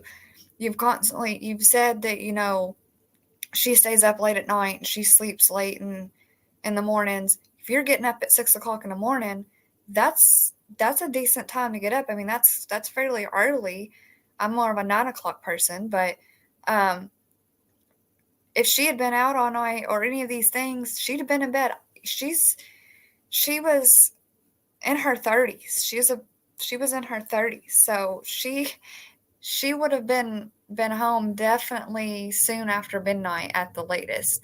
She would have definitely been there sound asleep at 6 o'clock in the morning if she had been out with the girls. While they're the ones going, it's not uncommon because they know I don't get into all that stuff, and they know that I'm a man, don't get me wrong. Understand that, a white-blooded American male, and there's no sense. Right, Mr. Michigan. I don't know. I could see what you're saying. At that age, it probably was just quicker to hand him a Go-Gurt and go. I'm not telling you anything different, but they do all these parties and order all this stuff. Well, who gets the kids? I'm good enough to get the kids for all this, and I'm a good enough person to do that. And then when everybody sees a little bit of distress, they're going to throw me under the bus. They need to re-examine all these other actions, how, and I can understand the family wanting to vent and stress, and it makes perfect sense to me. But these people know me better than what's going on. And before this is all over and done with, you all are too. But it bothers me because not only have I been a victim, my mind's not even where it should be because I'm trying to protect Eli from this. And he's the most important person that I'm trying to protect. I don't care about them dragging my name through the mud right now because I want to keep the main focus and emphasis on bringing her back safely and as quickly as possible. But it really bothers me what's being done in the method that everybody's pursuing and doing, because what's going to happen is I don't want their apology. I don't want nothing from them. But then after this is all said and done, they're going to sweep it under the rug, and then they're just going to forget about what they've done to me in the process. What I've got to be faced with now is as good a mother. But here's the thing: is the family, that's her family. She's told them about the fights and the arguments and about the things, so they know. She's missing. Your girlfriend's missing. I said wife earlier, but they weren't married. The family's going to feel some type of way, especially when they know the type of arguments and fights that you have, even though Brooks is trying to portray that, no, it was just the normal, arguments between relationships. And it could have been. I'm speculating, but I believe the family did know. So you've been arrested in 2013 for this crime, so apparently they knew, right? There's Crystal's been. Now, nobody's going to love you like a mother. Now, Eli is in an atmosphere where... Mr. Michigan, you're right. He's way too calm for having a girlfriend missing, and the mother of his child. I've got all the hope in the world, but now I'm a single parent, it appears to me. It's poor pitiful she's Brooks. Been there 100% of the time for him to raise and rear him, where I know that he didn't have to go to a daycare or a babysitter, and I know that his mother is going to take care of him. And now, where am I at without that love and support from her? Now I've got a little boy who's 2, who's going to grow up his life. If something's not done where she's not brought back safely, now one of the very most important people in his life, he's got to grow up without. Do you see what I'm saying? And I'm in here answering a bunch of bullshit that I'm doing the best that I can possibly do with, but it's taken a lot of energy and effort away from the other efforts that could be out there trying to help and bring her back here safely. I can't even go out on the side of the road without looking like a murder or something like that's wrong. He's complaining that he looks like a murderer or however you say it, unaliver for YouTube's sake. But yet you haven't tried to find her. You haven't been looking. You haven't been going to asking girlfriends and stuff, where if I went missing, my old man would call my friends. Tashi lives in Australia, but I'm sure he would still call and ask her, hey, did she say that she was going to go here or there? Or did she say, he would still be asking, somebody all the way in Australia where I could be. Did she book a plane flight? Is she coming to see you, Tashi? No, he would be looking for me on all seriousness. And he didn't even report her missing. It took Crystal's mom to report her missing. I've been extremely honest with you all, and now I'm up here doing, they can have the house, y'all take anything that you want, you don't need any of that paperwork or search warrants, and now I'm up here trying to get my head where I can be on the side of being able to protect myself and defend myself for my son whenever I'm the one that's, I feel like, has the largest loss. Yeah. So Well, do what you got to do. I'll do whatever I can, but this is starting to get silly. I don't need an attorney. I haven't asked for an attorney. I don't need none of that. I'm innocent. I'm willing to talk to whoever. But this to me is really starting to get silly, because I feel like I don't have a Facebook page. I don't have time to get on the internet. I don't know a lot about computers. Crystal did all that for me. I didn't have to do it because that's something else that she always took care of. So now I have people coming back to me telling me that they're completely trashing me online for the whole media. You know, I've taken 17 years of my life, and I feel like I've worked hard to get a good education. I've worked hard all these years. I've built a nice life for me and my family, and now my whole family's name is trashed for something that's completely not even tied to me. That's where I'm at right now. So I'm extremely upset. I'm hurt over it. I try to put on a tough shell and a bubble and move forward.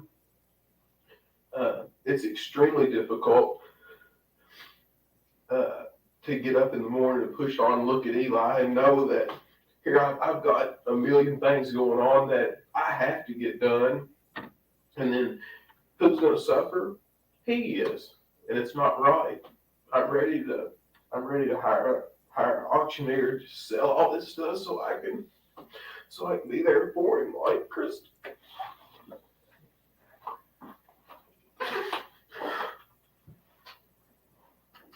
This is the first time you'll see him, and probably the only time you'll see him show any emotion. What else do you want to know?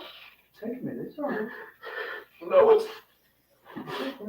It's fine to be upset. I understand. It's fine to be mad. I understand that too. he's there asking for everybody. This is a shock to him. Mr. Michigan. It's okay to be upset by it. I understand. It's okay to be upset at her family. They're Yeah, but their emotions are so shot right now, and I can understand it. And I don't, if that's how they want to be in, But you're allowed to be emotional too. that's okay. fine. You're allowed What to they're be mad about is the darn cell phone that I took away from Ashley because her mother told for me to take it away from her. That's what they're mad about. And it's just been a spiral since then in October. And ever since then, their attitude towards me and everything is so wrong. For punishing a 16-year-old girl when she's not hurt, she's not hit, nothing like that. And I'm the worst person in the world for having any, and I understand I'm not her dad, I'm not her disciplinary figure. If she disobeyed her mother, I followed a direct order from her mother. Mother couldn't get it from her. I took her cell phone from her, and then it's just been hell ever since. That was the whole thing about the wrist.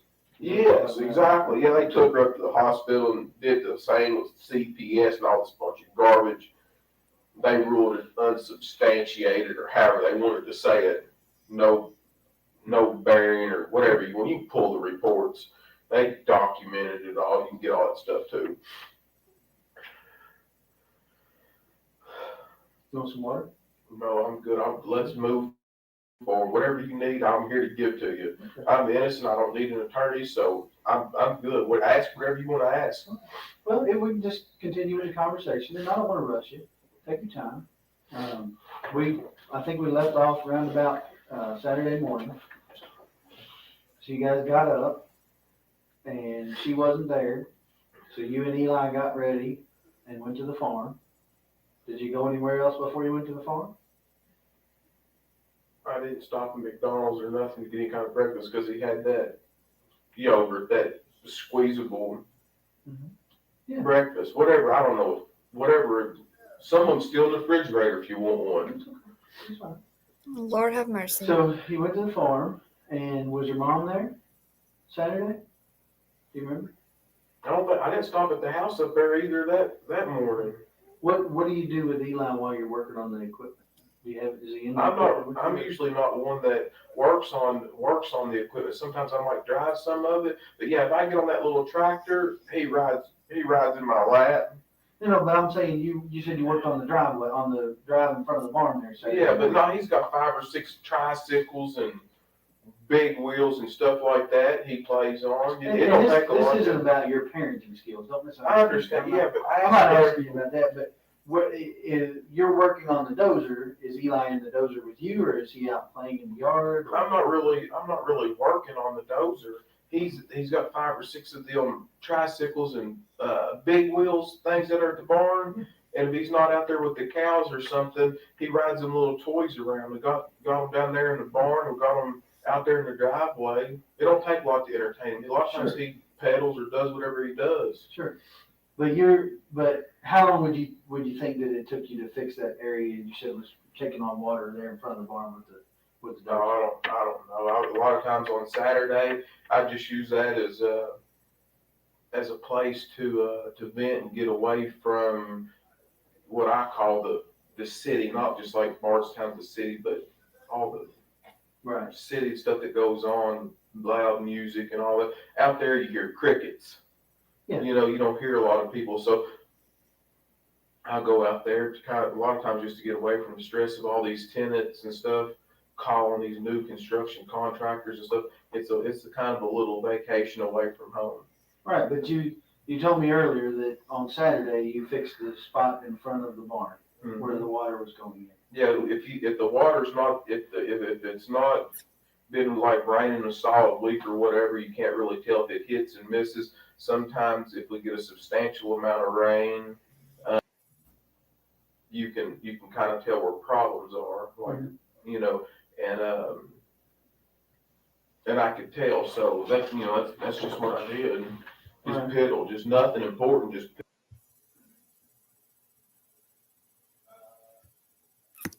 I just hit the wrong button.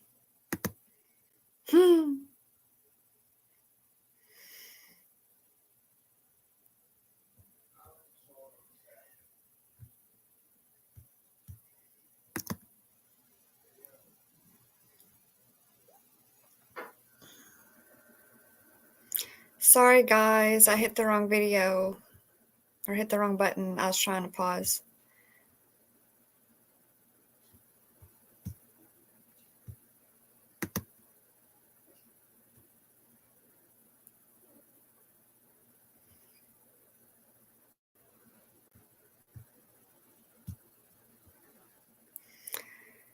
Technical difficulties.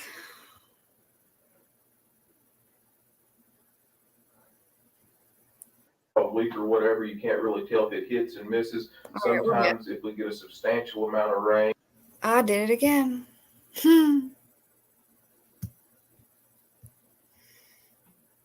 A week or whatever, you can't really tell if it hits and misses. Okay. Mr. Michigan said, so he lets his 12-year-old just go play with the cows while he works on a dozer. I mean, yeah. He's 2.5 years old, so very, very small child. You would think he would have took Eli in the, Grandma lives right there on the farm. So my grandmother lived on the farm as well. So in the summer times when Dad, had to come down and fix the fence or tend to the cows or bush hog hay or anything like that, I wasn't 2 years old off on my own. I was usually at Grandma's house. So I can remember as a little girl, Grandma trimming the dead ends off my hair and throwing it in the backyard. She always made sure to cook while us kids were there. And if any of her sons, all she had was boys. But if any of the boys were on the farm working, she was fixing lemonade, cold water, lunch. And I can remember being a little girl and us walking from her house out on the farm somewhere out to a field where the boys were with sandwiches made and lemonade and water for them to, and her telling them, y'all need to take a break and eat, So that's the kind of life I grew up being a farm kid. So I don't understand why he would just have a 2-year-old out there playing in the gravel or around the cows and while he's on a dozer. That doesn't make sense to me. You would think grandma would have been there watching him. Hey, Toshi. Right, you would think he would take him inside to grandma's at least, or grandma should have been, sitting out on the porch watching him play. Yeah, that doesn't make sense, but was Eli with him? Was Eli not with him? This is all, we're just having to take Brooke's word on it from right now. And it does not make sense. He may have let him be out there playing, but it doesn't make sense for just him and Eli to be out there on the farm and nobody watching a 2-year-old while he's on a dozer. That's heavy machinery to have a 2-year-old just running around playing. I can't even see why he wouldn't have held the 2-year-old in his lap while he's on the bush hog. That's dangerous. But I grew up on a farm and I rode in Dad's lap or up on the hub of the big wheel. There's a metal plate that goes over it. I rode up there. So kids do ride on the tractors with Grandpa and with their dad. So I don't understand why he wouldn't have had him on there with him or somebody watching him. This is sometimes if we get a substantial amount of rain, you can kind of tell where problems are, like, and I could tell. So that's just what I did. Just piddle, just nothing important, just piddle. Right. But would Eli normally be in the bulldozer with you while you're operating it? Was he in there with you while you were operating it? He's drove it, not that more there he wasn't. But yeah, he has been in. He's drove the bulldozer before. He's drove all the tractors out there before. So that morning, did you say Mom was or wasn't home? You don't know? I don't remember. You don't know. So you don't know that he was out riding on his tricycles or whatever. When you said in the driveway, you mean the driveway for the house or the driveway that you're working on? Say it again now. You said you were working on the driveway in front of the barn with the dozer, right? Yeah, down there by. And you said he was probably riding on tricycles or something. Yeah, I'm sure he was riding on the concrete slab. It's easier for him to pedal on the slab than it is outside there, and I can see him better. My visibility's better if he's in there than out here. Right. So he was here by the barn and not over by the house in the driveway. No, he wasn't. Gotcha. Okay. So you guys finish up whatever you're maybe later that day or something. He might have went over there. The chickens might have come down there. He might have done something with them. I don't know.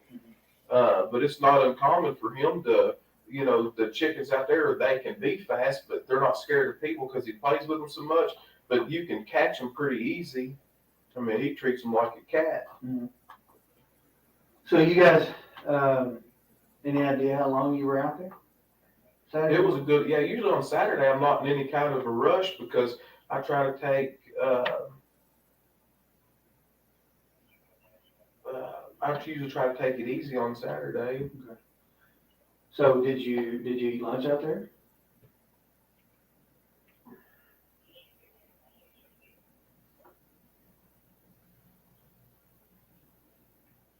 I don't know if I ate lunch there. I know I ate supper out there at Fagan's house that night because he had everybody over there at his house for, there's about, I don't know, maybe 150 people over there at my mom's brother's house. Mm-hmm. We went out there for a short while. It wasn't real long. So you're telling me while your girlfriend and the mother of your child is missing, you're going to a cookout with 170 something people, which this was 4th of July weekend. So it was a 4th of July weekend cookout. So you're telling me while, you're going and being and doing 4th of July festivities and you haven't heard from your girlfriend and the mother of your child. And you don't know where she's at. I know I ate there. Eli ate there. I don't know what we did for lunch. I can't remember. See him shaking his butt. Did you go from the farm to Fabian's, or had you I don't know if I took I may have went home and taken a shower from being out there on the farm. I don't want to go there smelling like a bunch of cows. Sure. I may have went home. I'm not sure. I don't know. I may have went home and took a shower and then came back. That's more than likely what I did, but I can't remember. So then sometime Saturday evening, you went over to Fabian's house. Do you remember round about what time that was? That would have been 4th of July. Yeah, that's when we were supposed to go to that. Mm-hmm. Did you all stay out there for fireworks, or? We didn't stay that late. I know that there was a bunch of people there that I hadn't seen in a good while. That my mom's got a pretty large family that I hadn't seen. I wanted to see them, but we didn't stay out there real late. Do you any idea how many times you've called Crystal at this point? By the time you went from getting up Saturday morning until you were. I don't know if that was the I know I called her back around maybe noon again the second time, and that's what I'm saying, Mr. Michigan. Like he's given, it's too much information. If you understand what I'm trying to say, like he's talking too much. He's wanting to sound like he's cooperative, but if you're thinking from a parent's point of view, it's not making sense on why you would still go. Like, I'm sorry, but if my stepmom was missing, my dad's not going to worry about going and feeding the cows. He's just not. He's going to call me and my brothers and my sister, and me and my sister are definitely going to be on the warpath of finding where she's at. He's not going to worry about the farm. He may call a work hand. My dad fences for a living. He has a fencing business, and so he has workers. And there's one boy that was his best friend's kid and has grown up, knowing dad all his life, and he helps dad out. So he may call that guy, say, hey, I don't know where my wife is. I got to go and see if I can, sort this out. Can you go tend to the farm today? But this don't make no sense. He's just going about his day like nothing's happened. Like he ain't even worried she's missing. I don't know what the exact time I called her after that, but I know that sometimes in the past, if I called her to blow her phone up, it made it worse. Mm-hmm. So sometimes I've just called periodically, and I found that she doesn't take as much offense to that. Sometimes people talk too much. Especially if somebody's mad, it just makes it worse. To right. keep calling them. I wasn't even alarmed. I was for sure the girls were doing this to me on purpose. Brooke and Sabrina and them. So while you're at the family gathering at Fabian's house, anybody ask you where Crystal was? Mm-mm. She hadn't went out there to 100%. Fabian's house a whole lot. Some of them people knew her, some of them people out there wouldn't have known her, but right, Jen. Not really a big deal for them. No, and it's something that those people there. You can join me on my YouTube. I have the video playing. Some of them have seen her, and a lot of them have not seen her. Sorry, guys. I'm live on YouTube and I'm live on TikTok at the same time. time. So I said it was a substantial amount of people. You're out there. You said did you say you didn't stay for fireworks? No, we didn't stay that late. So you and Eli leave before dark. Because that's usually when people set off. Toshi, I say they just had beef cattle. And he wasn't a dairy farmer. You go home, you go to somebody else's house. That was on Saturday? Yep, that was Saturday. You go to mom's? Where do you go after you leave there? Oh, yes, definitely. I don't actually live too far from Bardstown, so I've followed this case for a while. Jen, if you want to click on my profile, and it'll have my YouTube link in my profile. If you want to come join us over on YouTube, I'm playing the interrogation video live on YouTube right now. And if you know some things about the case, I would love for you to join us in chat and tell me what you know too.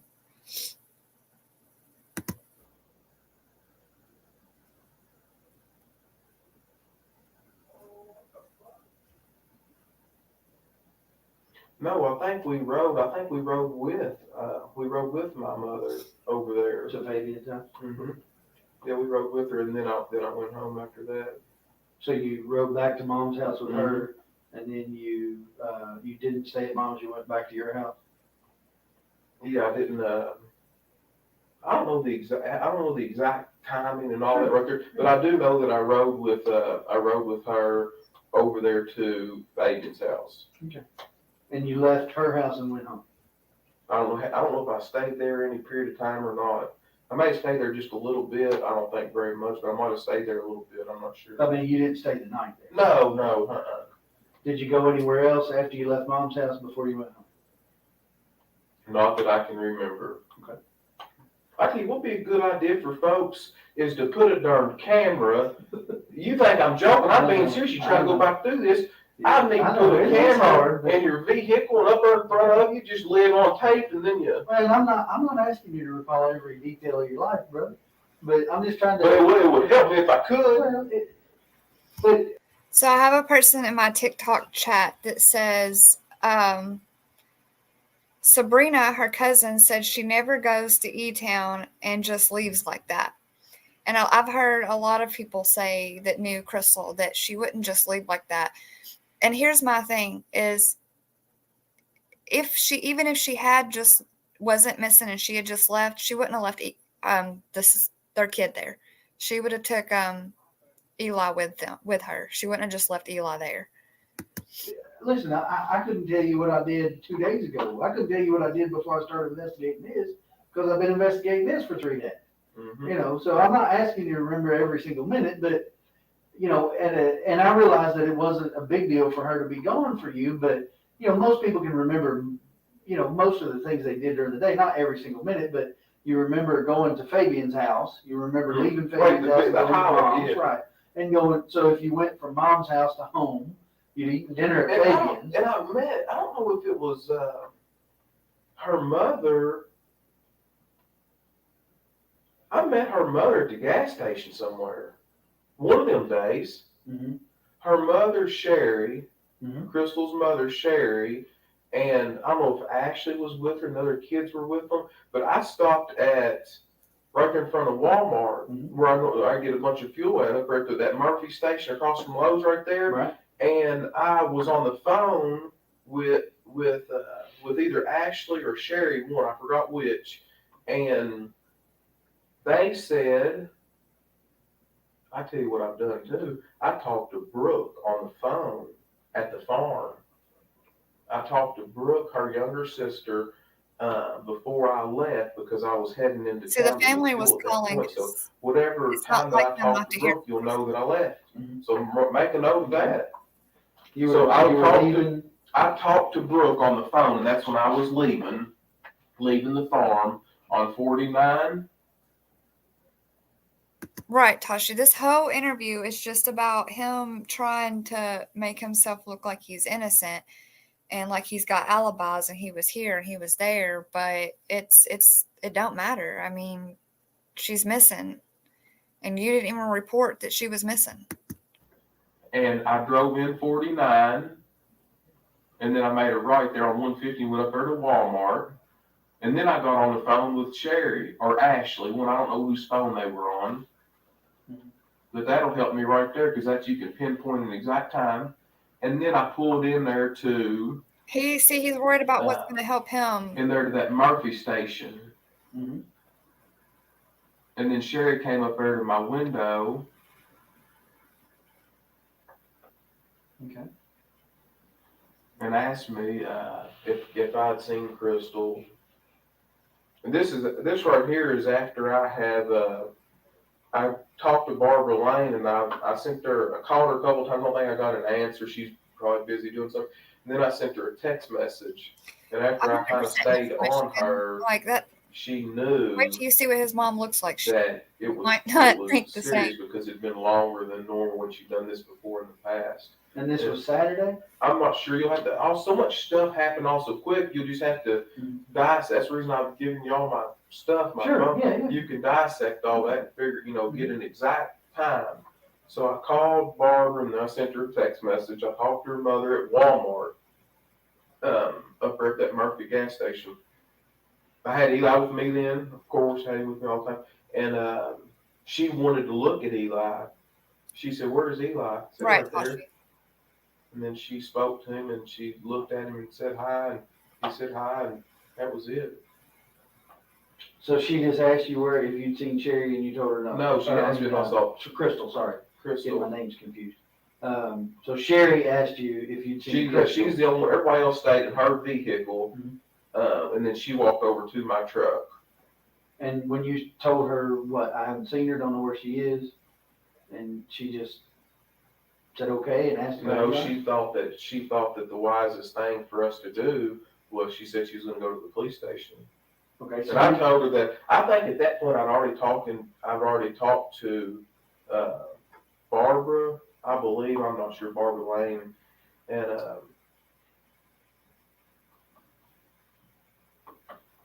I'm not sure how I told the time periods. I don't know. I just don't know. That's fine. Yeah, So, she definitely looks Then I went home. mom. So Saturday, Monster you went home vibes. after, The gas station. so you think that was, okay, so you think the gas station was between leaving the farm and getting showered up before you go to Fabian's? No, that's incorrect. Okay. Uh, Trying to remember what he said. You said you were leaving to go get fuel. Yeah, I did leave the farm to go get fuel. I don't know. I don't know if that was Friday. I don't know if that was Saturday that I got fuel. I'm sure I did it with my card. I can prove what time that was too. And So I talked to maybe Sherry. Sunday? Do you think it was do you think you talked to Sherry the same day they reported her missing? You said she said something.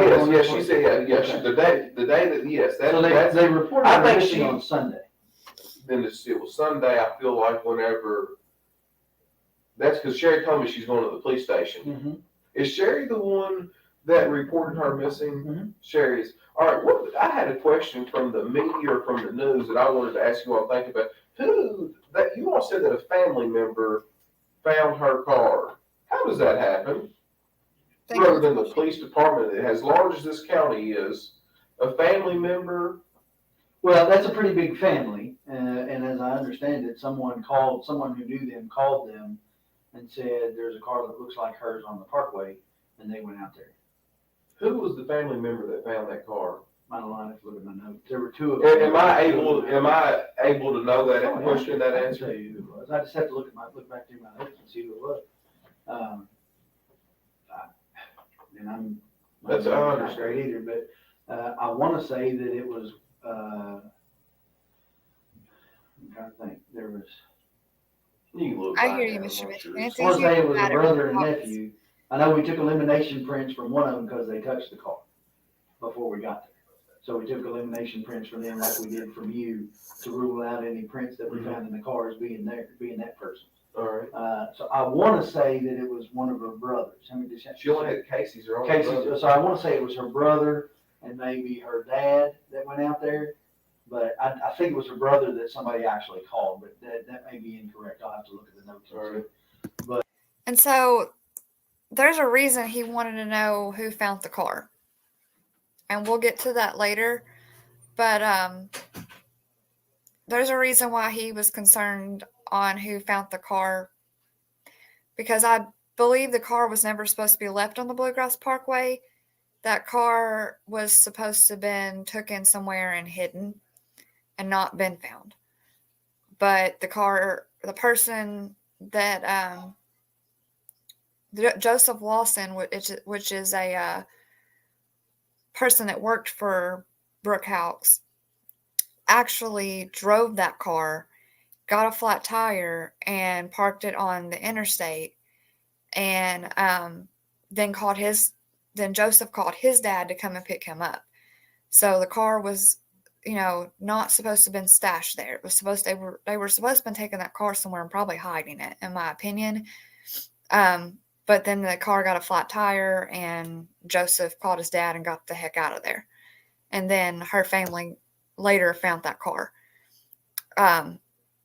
So I said Joseph Lawson. And once we listen to more interviews, more of this, I don't know if it's this interview or the next one, but when we listen to more, some of these names will come back up and you'll understand where they tie into the case. But, so, Saturday evening, you went to Fabian's house, you had dinner, you went home. You're home all evening with Eli? Okay, anybody Did not come leave. over, anybody not? Yeah, I feel like, Richie comes over to my house all the time. He's over every day. Who's Richie? Richie Riggs, he's my manager, my real estate agent. He lives next Oh, okay. door at 115 Glenview Drive. He's one of the people on that. See, all of these people he mentions has nothing to do with what happened to Crystal, and he knows it. He knows that these people don't know nothing, and so he's going to mention their names. List. Okay. But eventually that catches So up. you go to bed Saturday night, you got Eli with you, presumably, because you said you guys went home from Fabian's. Not presumably, he was with me. Right. Well, I didn't want to put words in your mouth, so if he's with you, tell me. He's with me, yeah. Eli's with me. Again, not trying to offend, Yeah. I just don't want to put words in your mouth. Yeah, I don't want you to either. So I don't you know. and Eli go to bed Saturday night, you get up normal time Sunday morning? Y'all go to church? No, sir. Okay. Didn't So- go to church. But on Sunday, Well, you need Jesus. I don't remember what we did Sunday. Okay. Well, I don't want to Is make Sunday when I went assumptions, in? Is Sunday when I came up here and talked to you that night, or Saturday night? but, that would have been Sunday night. Mhm. Sorry, let me make sure you give me what I need here. Your phone's on my desk, that's what he was telling me. That's fine. I ain't worried about that. Hope we had fun answering it. He probably didn't answer. Yeah, Sunday night you came up here and talked to me. That was after they found the car and everything. So sometime Sunday after 12 o'clock is when you talked to Sherry at the gas station. I think, and I'd have to look at your phone to see, but correct me, and you may know or might know, but you called Barbara. You call her Barbara Lane. I just call her Barbara. That's all I've ever known her by. But Barbara Roby was a Ballard, right? Yeah. You called her and talked to her about Crystal being gone, or she called you? No, I'm the one calling her. Okay. And what does that conversation sound like? I think the first time that I called her, that I don't think she answered the phone. So I left a message, and then I don't got the response, and then I sent a text message to her, and that's when she called back, and I think she tried to call her, and she didn't get an answer. Okay. And So, I'm piecing things together from what they've told me as well. So, at some point you do talk to her on the phone, but when you get up Sunday morning and Crystal's still not home, or you're starting to get concerned, that's why you call Barbara? Or? Yes, exactly. And that's the reason that I did call her. But before then, I wasn't alarmed. She'd done this before, Right. And I wasn't alarmed. That's all there is to it. Yeah. So you call Barbara. I knew I gave Barbara Lane more credibility than Sabrina, Brooke, or any of them, because I know them young girls.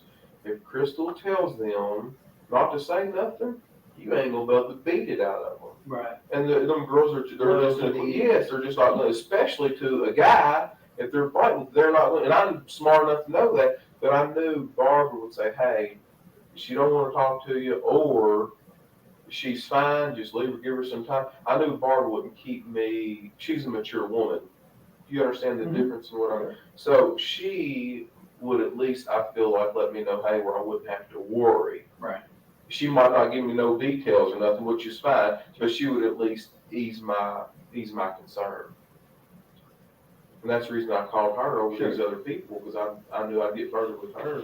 And at some point, so you do talk to her, and as I understand it, at some point she came over to your house. Is that right? Do She's you, been there a few times since then. right, but that particular day she came over to, Well, Mr. Michigan, his father, let me get my thoughts. I'm trying to think of his father's name.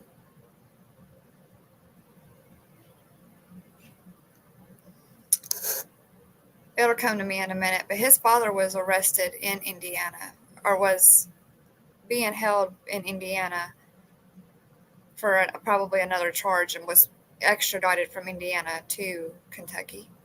over to your house. Was that before or after you talked to Sherry? Do you remember? I have no Don't idea. know. That's fine. So you, To be honest with you, I don't even remember doing that. I remember seeing her a bunch more this last little bit than I really ever had before, but I don't, as far as talking to Sherry at the gas station Right. and then keeping everything synchronous, I have no idea, none. Okay. Well, I mean, I know that Sherry was here at 3:00 thereabouts filing the report, the missing persons report. So that part I can kind of figure out, okay, so it was sometime before 3:00 that you talked to her at the gas stations.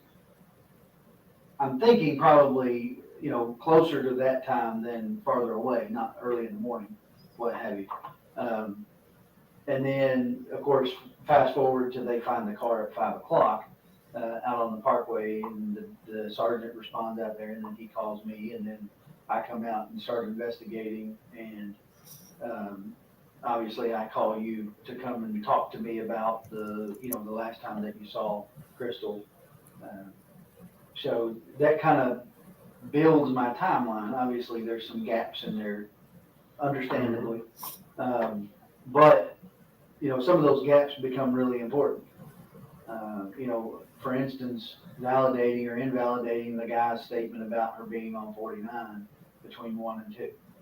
You see what I'm saying? The gaps in time become really important to me, because that's how I determine where my gaps in the investigations are and where I should focus my investigation.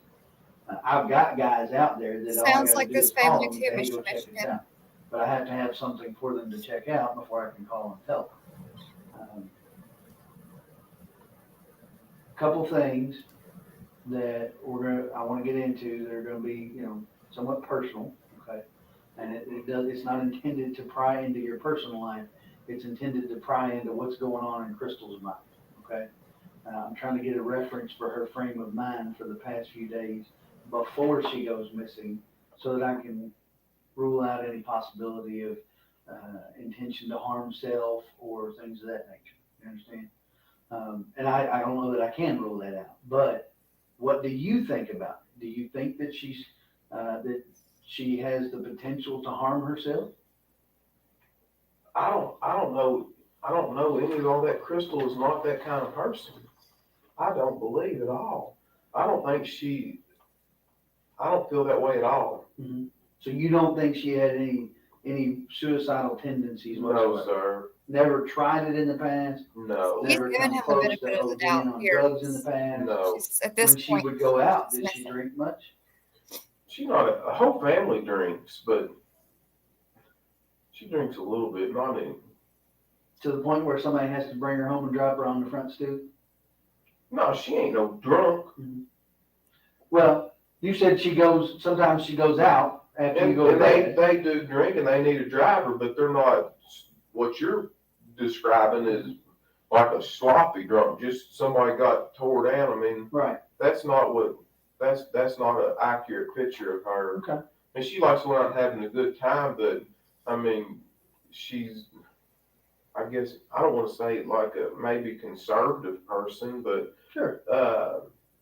just a normal, typical Social drinker. Yeah, normal, typical person likes to have a good time. I mean, that's it.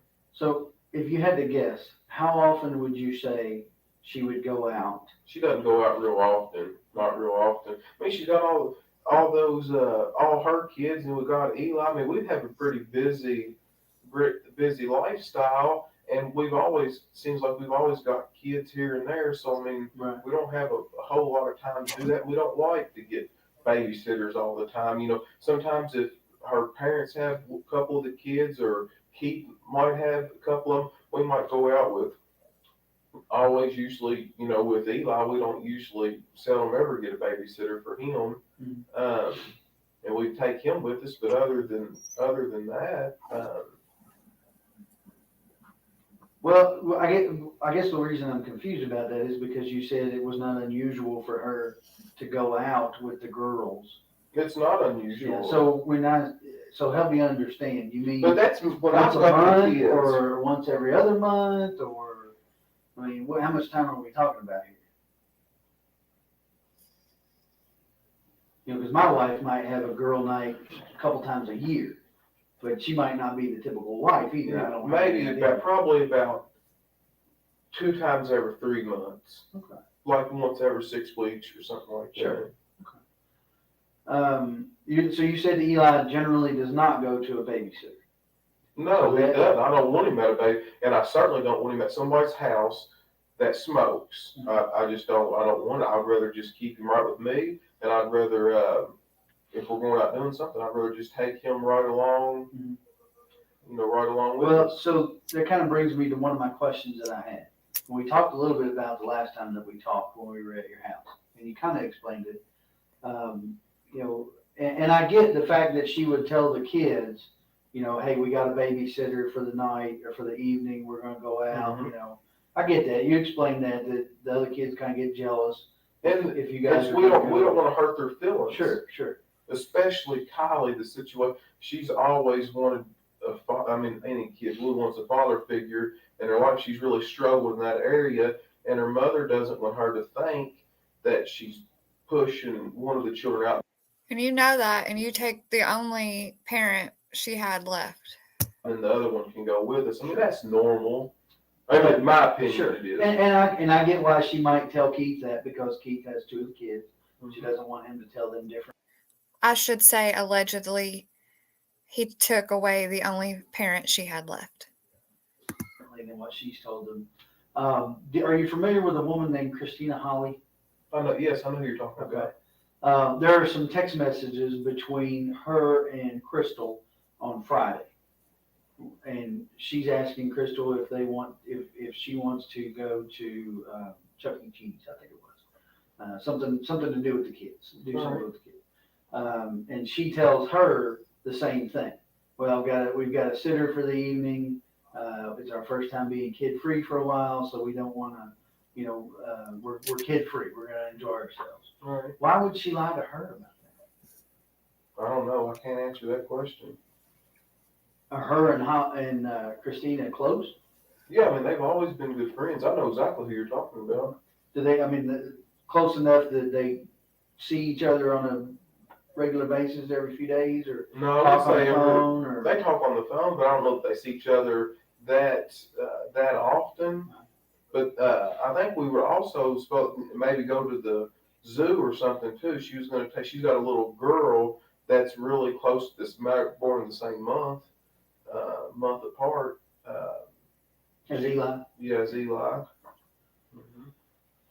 It's just curious to me. These are the things that make me wonder. And in any other situation, they might not amount to nothing. But did you ever talk to the girl, the Amanda? Mm-hmm.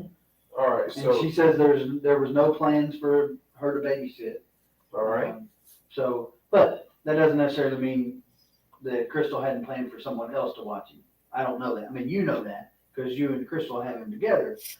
But I don't know that because I don't know you guys. I don't know. Maybe sometimes she might use Crystal's phone. I don't know. I don't know. I can't answer that. Right. I do not know the answer. Okay.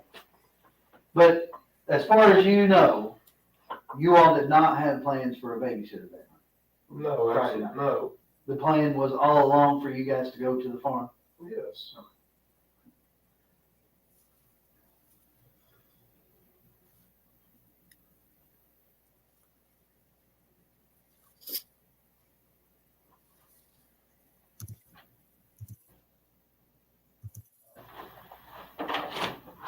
Okay, he's going to leave the room for a few minutes, so I'm going to skip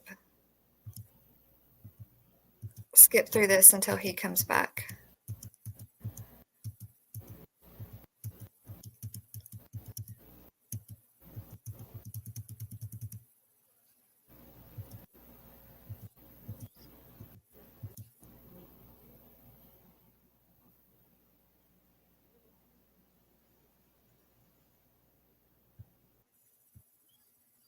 I'm gonna need your help with it. Are you already booked up or? I've got an Apple phone. Okay, so pay close attention to who he calls and the name that is said during this phone call. This is the father of Joseph Lawson. So just, You I think, just want to put the number in, right? or check contacts or however you do it to see who it is, yeah. 49213. I will say that since this is in 2015 and new information has come out obviously throughout the years, so I'm just gonna fill y'all in on that as I'm watching this. This information wasn't out back in 2015, but now in 2023 they did arrest Joseph Lawson, and they arrested Steve Lawson, and that is who Brooks is about to call right here. That is the phone number that they had in question on why would this person called you that late at night. What did y'all talk about? Because that was around the time period that Brooks was supposed to be leaving the farm and they were supposed to be heading home. So this is that phone call. But I did want to let you guys know that the three men arrested is Brooke Hawks, and then Joseph Lawson and Stephen Lawson are father and son, and they were people that worked for Brooks. They are both have been arrested for her, basically in connection to her unaliving. They have now figured out in this investigation in 2023 that Joseph was the one that drove Crystal's car and parked it on the side of the Bluegrass Parkway. 1890. But at this time, they didn't know that. Just call it. Oh, Steve Lawson. But you'll be Okay. able to tell Who is Steve Lawson? this is He's somebody works for me. Steve. You'll be able to tell, I feel like, just even though I've already told you the information, just from listening to this phone conversation, it was definitely a setup phone call. Brooks probably told this man, look, if I call you, this is what I need you to say. And so that's why he had no problem calling Steve, because Steve is in on this.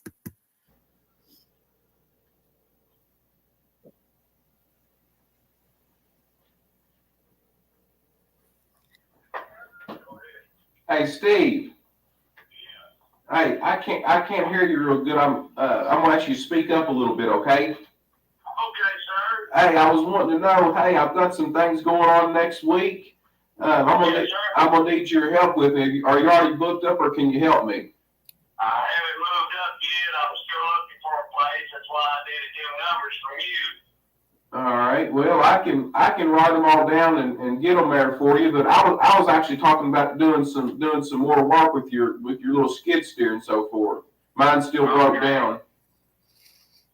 Well, like I said, get with me tomorrow. I'm coming. I know you have a hard time hearing me because it's where I'm located at. All right. So just get in touch with me tomorrow. We'll see what we can do. But my question, I just want to tell you, I'm sorry about everything. Mr. Michigan, Steve Lawson is 53 years old. He was arrested. He was arrested back in December for December of 2003. His charges are tampering with physical evidence. Okay, so the man you're listening to right now on the phone with Brooks is somebody that worked for Brooks. In 2015, they did not know that he was connected to this case. So I'm going to let y'all listen to the phone conversation that they had, and then I'm going to tell you what was released about Mr. Steve Lawson in 2023 in December. What's going on in your life, brother? And I got you in my prayers. I said it is a very difficult and trying time, but I appreciate you saying that. But hey, I need your help while I got you on the phone here. Do you remember the other night you called me really, really late?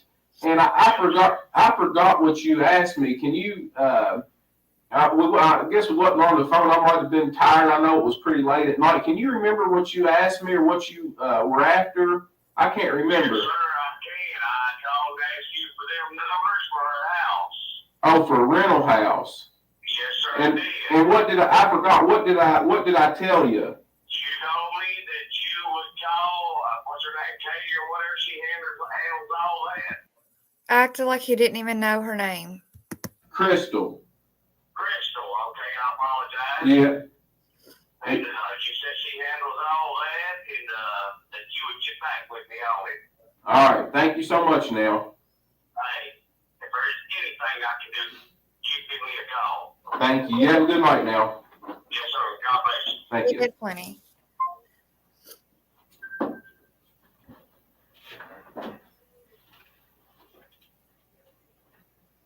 Okay. So that begs a question in my mind. All right. If she's in the truck next to you when he called, why would you need to call her about getting numbers? Okay, I want you to see how he's kind of clenching his hands and holding his hands right here. That's an indication that he's not telling the truth. Because being that late at night, we're headed to the house. You know, I just wouldn't. She normally's not going to deal with stuff that late. And I mean, I don't even. I probably didn't even look at the phone to see who it was calling me. I'm sure I just answered it. You know. But he said you told him that you'd need to call her. Yes, Mr. All right. Michigan. I'll give you Well, more of that I information. mean, that's an in a odd second. phrase for someone who's sitting next to you in the truck. Do you understand? You see what I'm saying? Yeah, I see exactly what you're saying. But I mean, that's what if that right there is what I told him. That right there is what I told him. We wasn't on the phone that long, but normally I would just. She handles all that, and that's what I would do. She's not going to want to mess with that kind of stuff that late. I'm sure I probably tried to answer the phone really quickly, so that it wouldn't. A lot of times after I get moving, Eli goes to sleep. You know, sometimes he goes to sleep in the truck, and sometimes he doesn't. So, if you want to call him, and you got his number and everything. If you want to call him, you know, you can call him.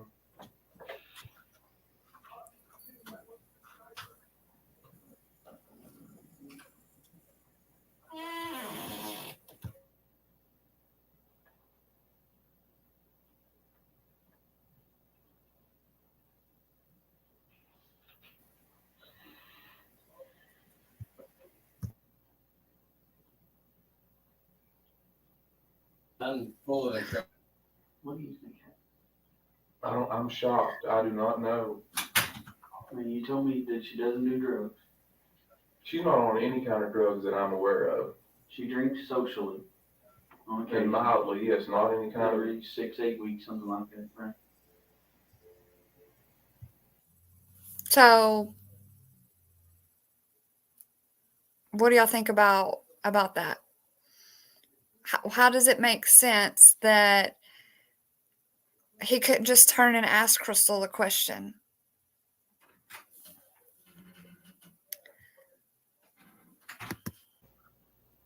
Has she ever had trouble with depression before?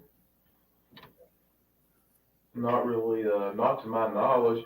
I mean, there's always stress that highs and lows in people's life, but I wouldn't classify her as a stressful person or someone that's deeply depressed. Well, I know Keith Rogers, her ex-husband, or still current, but not together. I know that he has had a drug problem in the past. Was she with him during the time that he had the drug problem?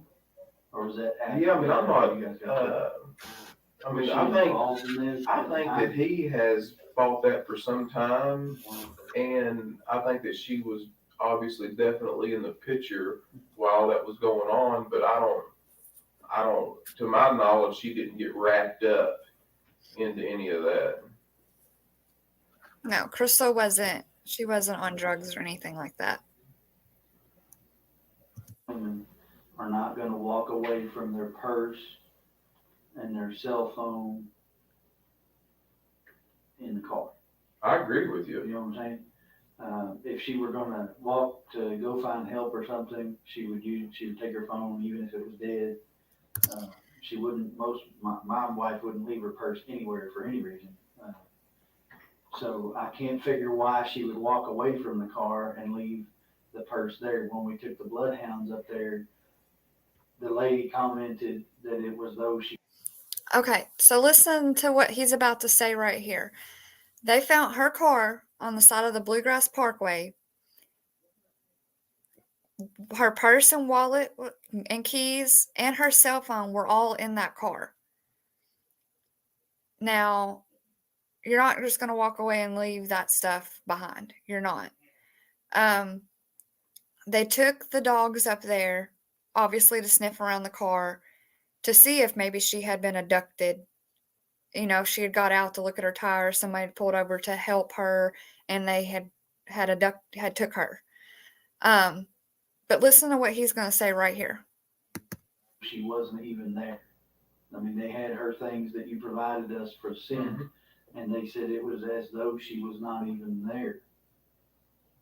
The dogs couldn't pick up a scent outside of that car. What that means. I don't know why, if it's her car and she leaves in it sometime Friday night, why does it appear to the dogs that she's not even there? I agree with you. This same set of bloodhounds tracked her in the car from 49, and they had never been to your mom's farm before, tracked her scent all the way down 49, turned on Balltown Road, and turned on Pascal Ballard as though they were following your car. So I know the dogs. So what do y'all think about that? This was back in 2015 before we knew all the other information. But the dogs couldn't even pick up her scent outside of that car, but yet those same exact dogs could track them going to the farm. Was not defective. That's right. Because Crystal was never in the car. Yes, it was Crystal's car, so technically, yeah, I could see it should still have her scent on it, but she was never in that car that day when it was taken and dropped off at the Bluegrass Parkway. That's why those dogs couldn't pick up a scent. Because they're following her scent. But she was on the farm. They picked her scent up there. Before, so the dog's nose is not defective. So when the dog doesn't even try to find her on the parkway where her car ends up, it's just. Yes, Mr. Michigan. The car was actually dropped off by Joseph Lawson, and I'm about to show you those two clips. It's very odd to me. And I can't figure out why they wouldn't find any scent of her at all if she walked one way or another. It would have picked it up. Right. They would have at least walked far enough for her to have been picked up by somebody. You know, if you break down on the parkway, somebody's not going to pull bumper to bumper with you. So you're going to have to walk from your car to their car to get in. Right. So the dog doesn't even act like it wants to go in one direction or another, even far enough for her to have even gotten in a car with somebody. That's just weird to me. I don't understand. Unless she was never in her car when it got put on the parkway. Exactly. She was never in the car. I can't answer that. I do not know. Do you know of anybody that would want to hurt her? I mean, as far as I know, she's a well-likable person. Right. I know that she's done a few evictions with some folks, got a few people upset, but were they messy evictions? I mean, like threat. I mean, there's never a good eviction. Right, but I mean, it's just normal business. But I can't think of anything. She's a likable person. I can't think of anybody. Okay. So I'm going to stop sharing that. And then I will show you. Hold on, let me bring up two different windows here.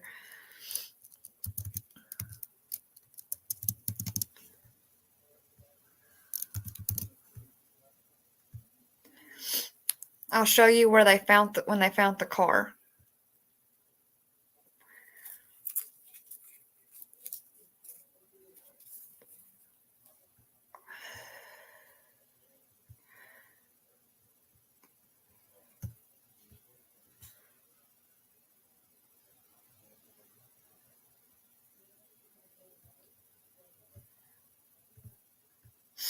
Because they found the car on the Bluegrass Parkway, but as you heard in that video, or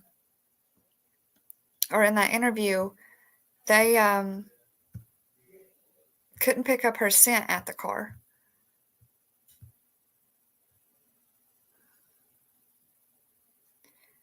So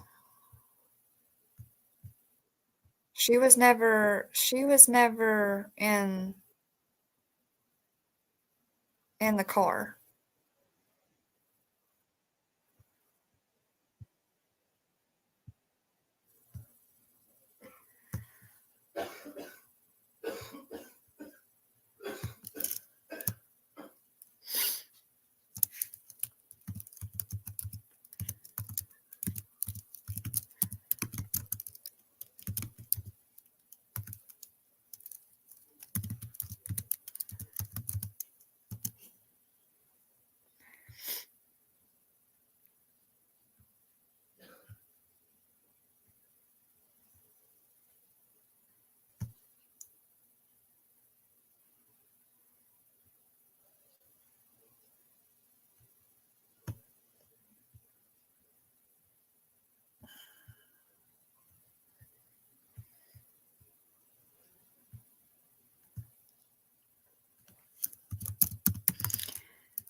I have to do everything through YouTube because I can't look at stuff from I have to look at it from the news on when they post it on, from where they posted it on YouTube, because I can't look at it from their actual news website because my laptop has the ad blocker on it, so it blocks all ads and it just doesn't function right.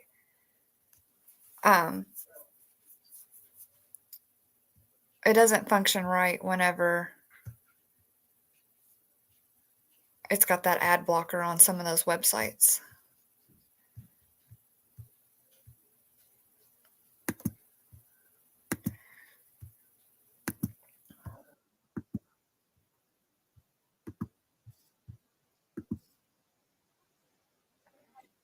You go on and follow. Okay, so this video I'm going to play right now was when they found Crystal's car abandoned on the Bluegrass Parkway.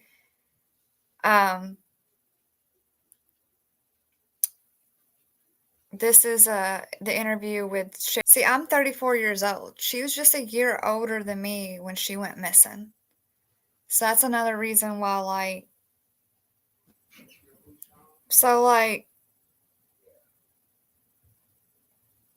like this is the brother speaking, and so what he's saying is when you have a flat tire, usually there's rubber being shredded, and you're having to get off you're on a parkway. The speed limit on that parkway, I mean, you're going at least 70 miles an hour. You get a flat tire, there's going to be evidence on the roadway that you got a flat tire.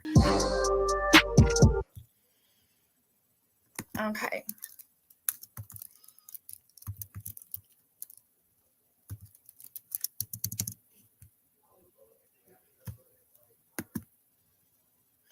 Stop sharing that for a minute. So that was her family finding the car.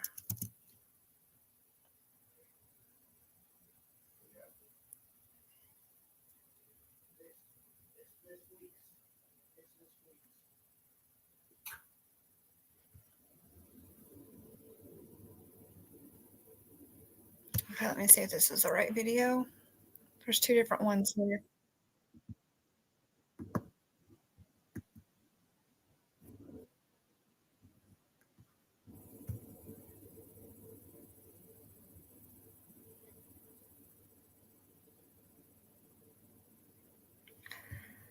I don't think that's the right video. But yeah, she was never, oh, here it is. She's never in the car. And here's the proof that she was never in the car. She did not drop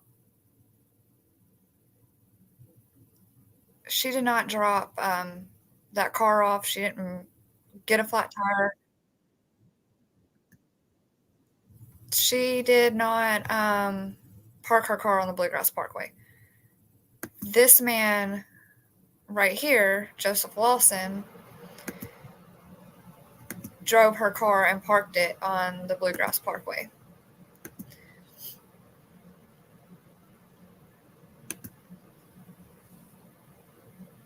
The case of Crystal Rogers and her disappearance. Her car, it was abandoned on the side of the Bluegrass Parkway with her keys, phone, and purse still inside.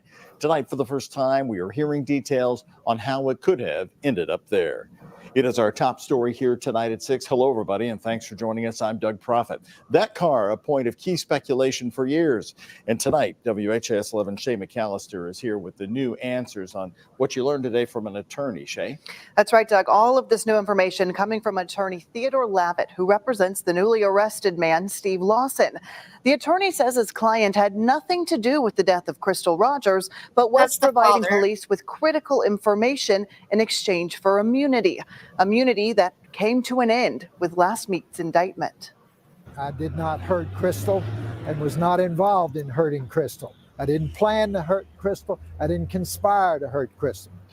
That's Stephen Lawson. Attorney Theodore Lavitt says his client, Steve Lawson, wasn't involved in the death of Crystal Rogers. He was an employee.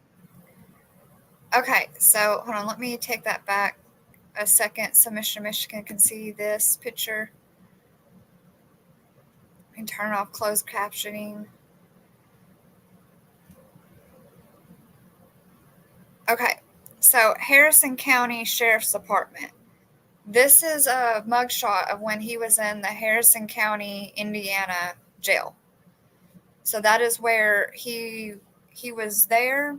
I'm not 100% sure if he had a prior arrest and he was already in their custody, or if he was just picked up there, held there, and then extradited to Kentucky. I'm not 100% sure that, but this is a picture of Steve Lawson, and that is the father of Joseph Lawson. This is the man that Brooke Houcks called and during that interrogation we just watched. This is the man he called and basically had the fabricated story of the reason why he called. I'm sure, I have an opinion now that he's been arrested on this case, that wasn't the phone conversation they had.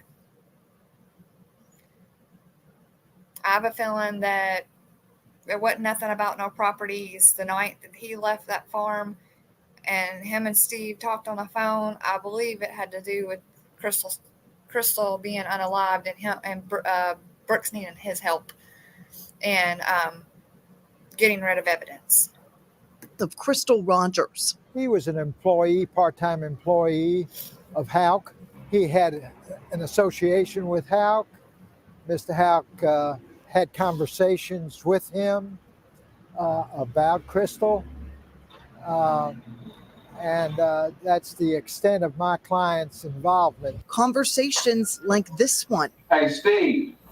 Yeah. From inside the Nelson County Sheriff's Office interrogation room just days after Crystal was first reported missing. I just want to tell you I'm sorry about everything that's going on in your life, brother. I got you in my prayers. I said it is a very difficult and trying time, but I appreciate you saying that. What do you make of that phone call? It was a set-up phone call. One was supposed to call the other, and the ring came in, and they spoke. The attorney says. So, like I had said whenever we were like I said, we were watching the interview. That was a set-up phone conversation. And Steve's attorney just confirmed that it was a set-up phone conversation. One was supposed to call the other. The ring came in and the conversation was had.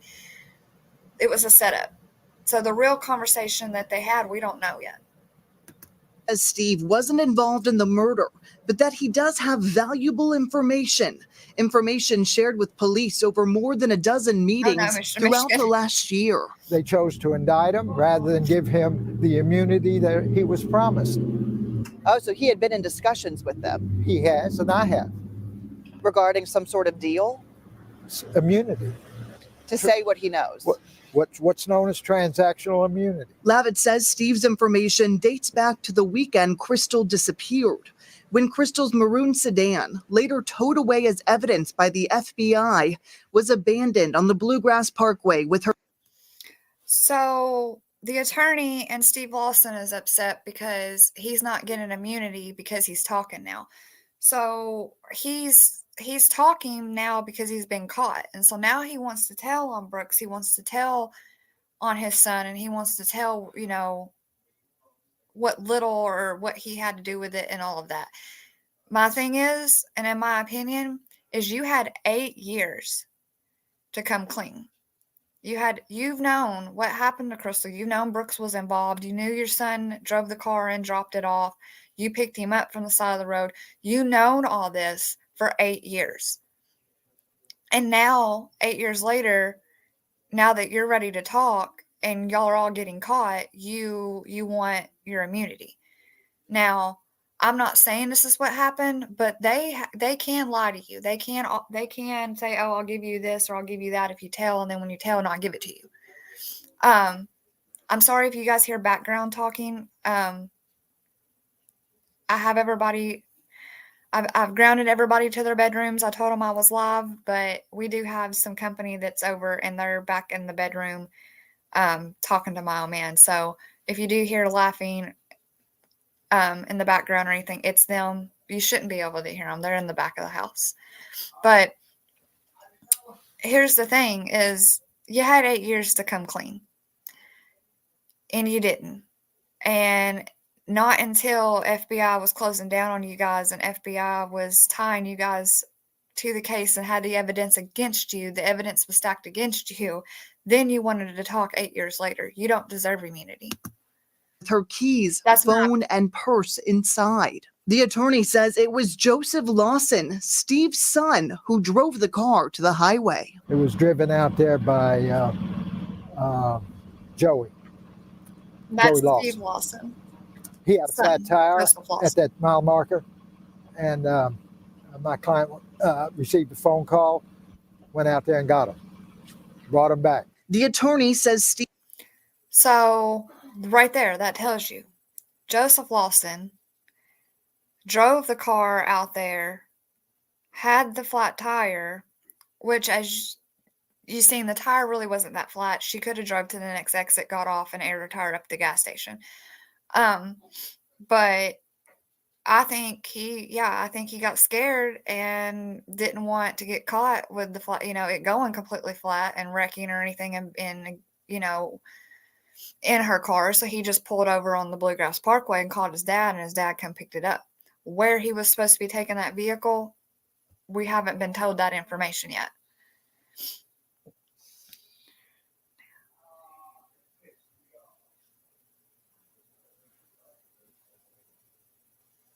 Yep, exactly. Now that, 8 years later, they thought they got away with this. It took 8 years for them to start arresting these guys. So they thought they'd got away with it. Now they know they're not getting away with it. Now they want their immunity for helping Brooks.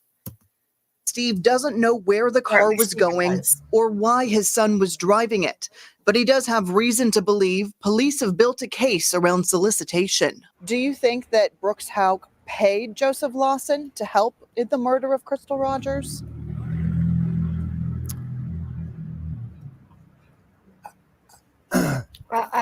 Don't stutter. I think the Commonwealth has been trying to establish that a payment was made.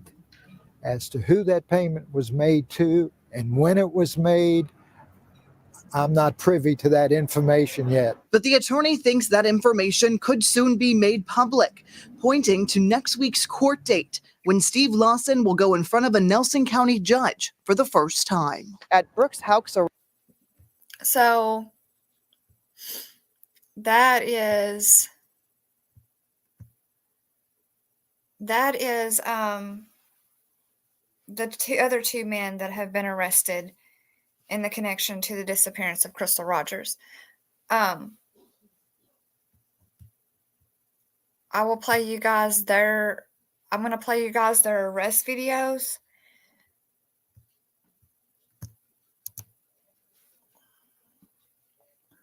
Or I'll just, let's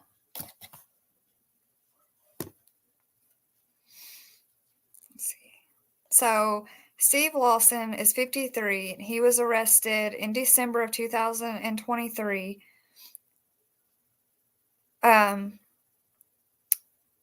So his charges are tampering with physical evidence and conspiracy to commit unaliving.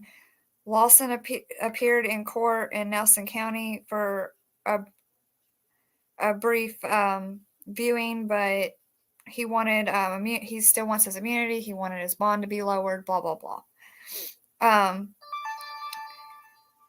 Steve has pled not guilty in the case. His bond was reduced to $250,000, but he's still in the custody as of this time. And then Joseph Lawson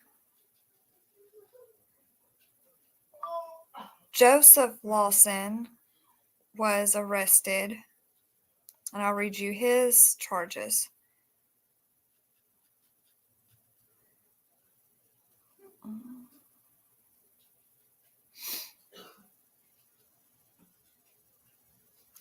So Joseph Lawson is the son of Steve Lawson. He's the one that drove the car and parked it on the Bluegrass Parkway.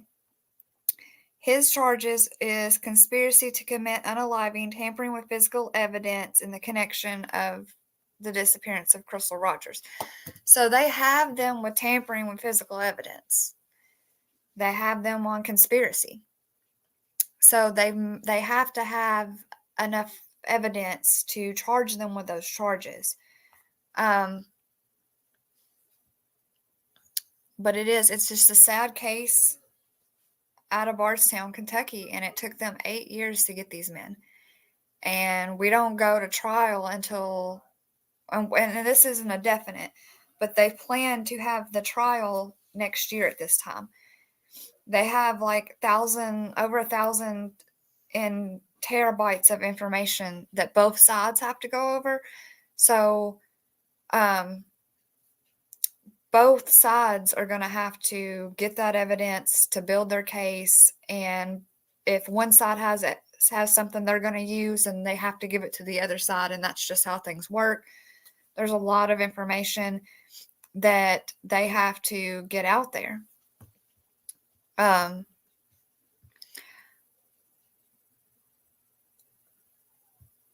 mean, I'm glad that they finally got these men.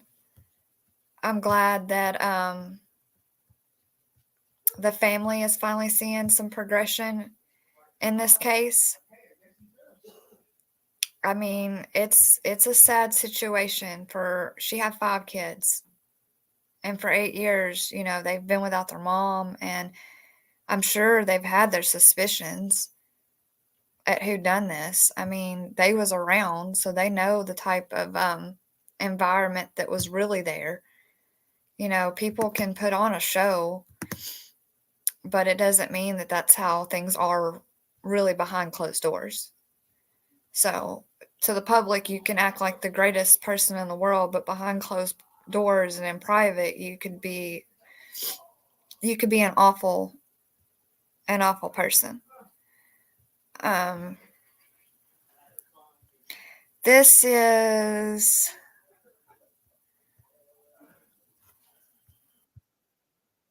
why is it playing?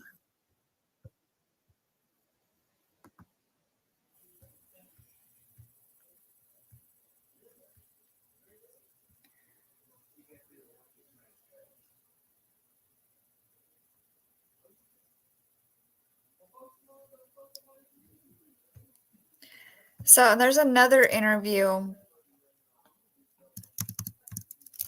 where Brooks was being interviewed.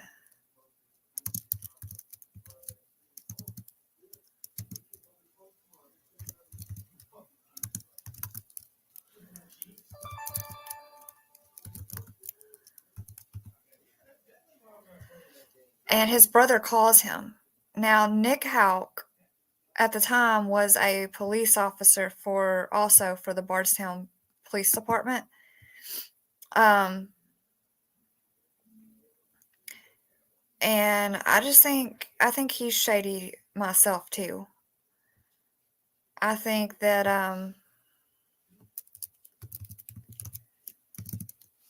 I think he's a pretty shady person. Michigan said, damn flat tire always messes things up. I'm glad it messed things up for him too. I'm glad that it did too. Now this is, we're going to skip through this the best we can.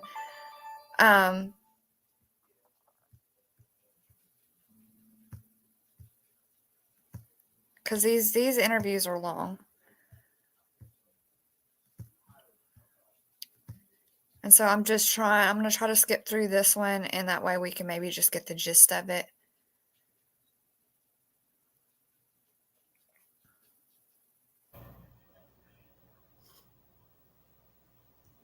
This is Brooks Houck's brother.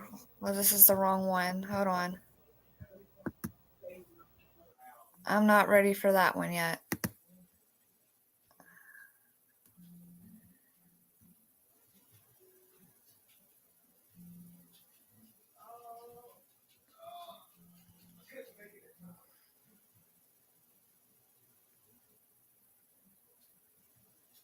I have to scroll down through here because, okay, we watched that one.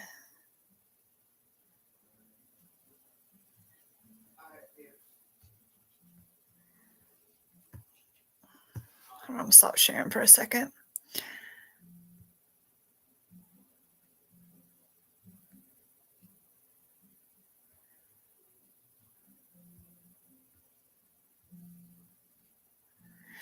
Because I want to say there should be an interview where the state police also interviewed Brooke Houcks. And I wanted to see if I could find that and play for you guys too.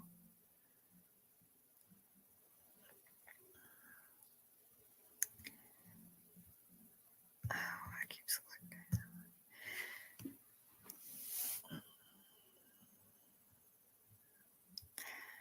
Okay, yeah, let me play. This is the one I wanted to play. I do want to thank WHS 11 and Shay McAllister for putting all this information out there for it to be part of the Fair Use Act.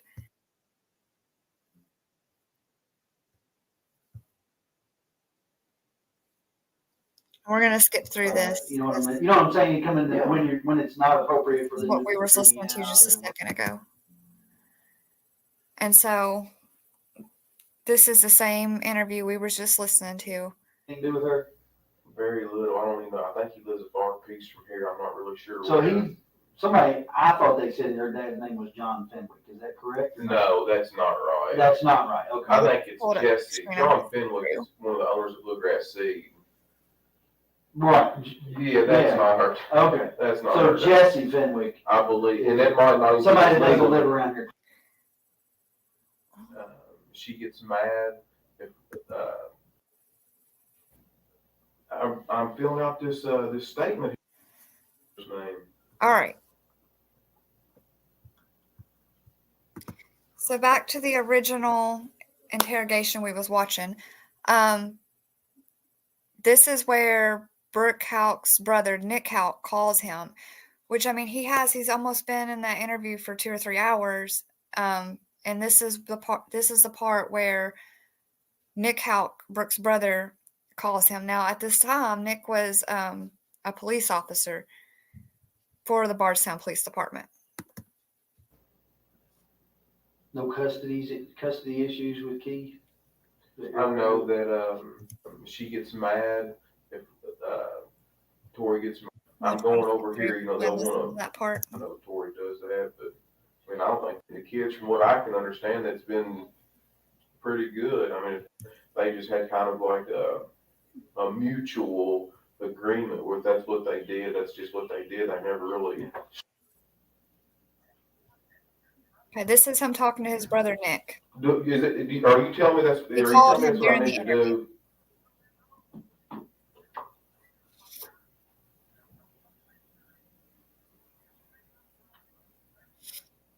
I know that. But the way that I look at it is, I'm innocent. I ain't done nothing wrong. What, you know. I know you told me innocent people have got jammed up, but if you're telling me to leave, I'll get up and leave. If you want me to.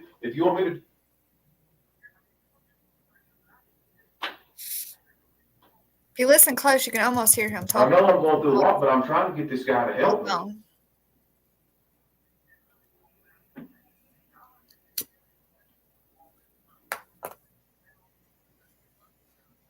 I don't think she's ran off with some other guy. I don't believe that. You can't make me think that. No.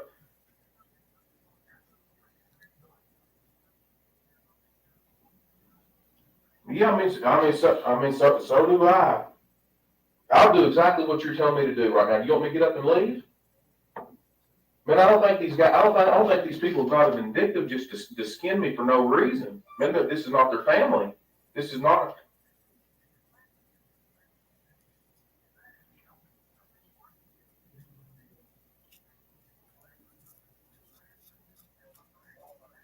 All right, thank you. He thinks y'all are gonna fuck is what he thinks. I don't know who he is. you're Nick, reporting on My Coach. brother. If you want to go, you're free. No, I know it, but I'm not. He just said just to keep sitting up here, to give a statement, do an interview, whatever I got to do it. But he said, darn, just to keep letting them just beat you to death over this right here. Just ask what you got to ask and let you know. And you tell me. You see what I mean, he knows more about this than I do. You see. And have I told you that I'm for you? Yes, you have. I said, what did I say? My job is to find Crystal, right? That's right. However that happens, my job is to find her. Whether I Right. find her hopefully alive and well and safe somewhere or not, my job is to find her. If I don't find her alive and well, my job is to prosecute the person that did something. That's right. If that turns out to be you, my job is to prosecute you. If that turns out to be someone else, my job is to prosecute them, to gather Yes. evidence for a lawyer, a prosecutor to prosecute them. I don't know whether that person will be you or not. Well, did I not tell you when you come in here and sit down today that right now you're the main person of interest? Yes, that's right. And I explained to you the reason that you're the main person of interest, right? You're the last person to see her alive, right? And I went through your timeline with you and explained to you that there's gaps in your timeline, right? Be it good, bad, or indifferent, you can't remember some things about Saturday, you can't remember some things about Sunday. That's not a judgment against you, that's just a fact. I am simply a fact finder. If you want to go, you may go at any time you wish to. I would never dream of stopping you, didn't tell you you had to stay. If you want to bring a lawyer in and answer questions with a lawyer, you're welcome to do that. I'd have been asking you the very same questions in front of your lawyer that I asked you today, right? I have not given up hope of finding her alive. That being said, you know as well as I do, the longer this draws out, the less likely we are to find her alive unless she's run off somewhere. I mean, that's just a fact. That's right. That's just the facts as they are. I am not for you. I am not against you. I am not for her family or against her family. Right now, my job is to work for Crystal. Plain and simple. It's just that simple. If that means that I have to interrogate you, then that's what I have to do. You've been nothing but cooperative with me. I appreciate that. We've talked. This makes number third time? I don't know. I can't. 3 times. Here, the first time, at your house the second time, and here the third time again, not counting the polygraph, because I didn't ask you any questions then. You've not asked for a lawyer. You're right. That's your right to do. You're entitled to do that. If Nick thinks you should go and you want to take his advice, go ahead. It's fine. I'm not offended by that. My job is not to make you happy. My job is to find Crystal. If that makes you happy, awesome. You know, but make no mistake, my job is to find her. That's what I'm doing.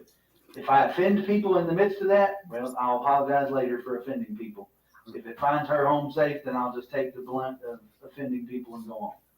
You know, just like what you said. What'd you say? Doesn't matter what they think of you, as long as we find her. That's right. So that being said, you know, you're free to take Nick's advice if he wants you to leave. I don't really have any more questions with you. I was just going to tell you where we go next. All right. Yeah. Well, wrap it up and you tell me.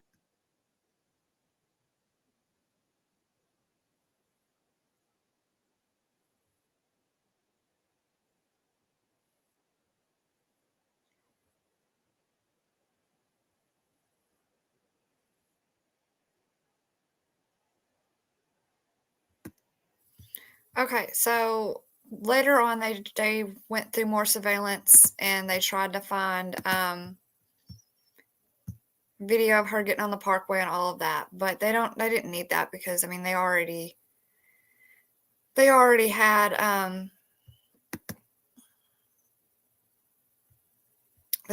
found her car on the Bluegrass Parkway.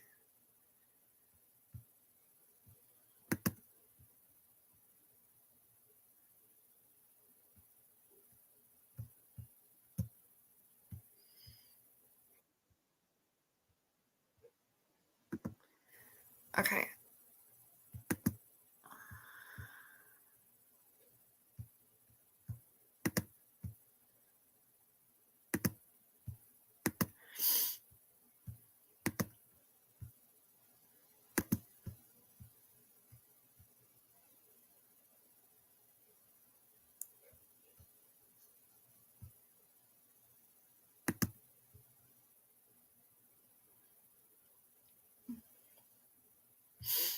Okay, this is Brooke Houck's brother, Nick Houck. Like I said, I'm going to skip through because this is just him sitting there. For how long have they been? I'm assuming. Did you know her before they started dating? No, I didn't. So how long have they been dating? I'm 2 or 3 years maybe.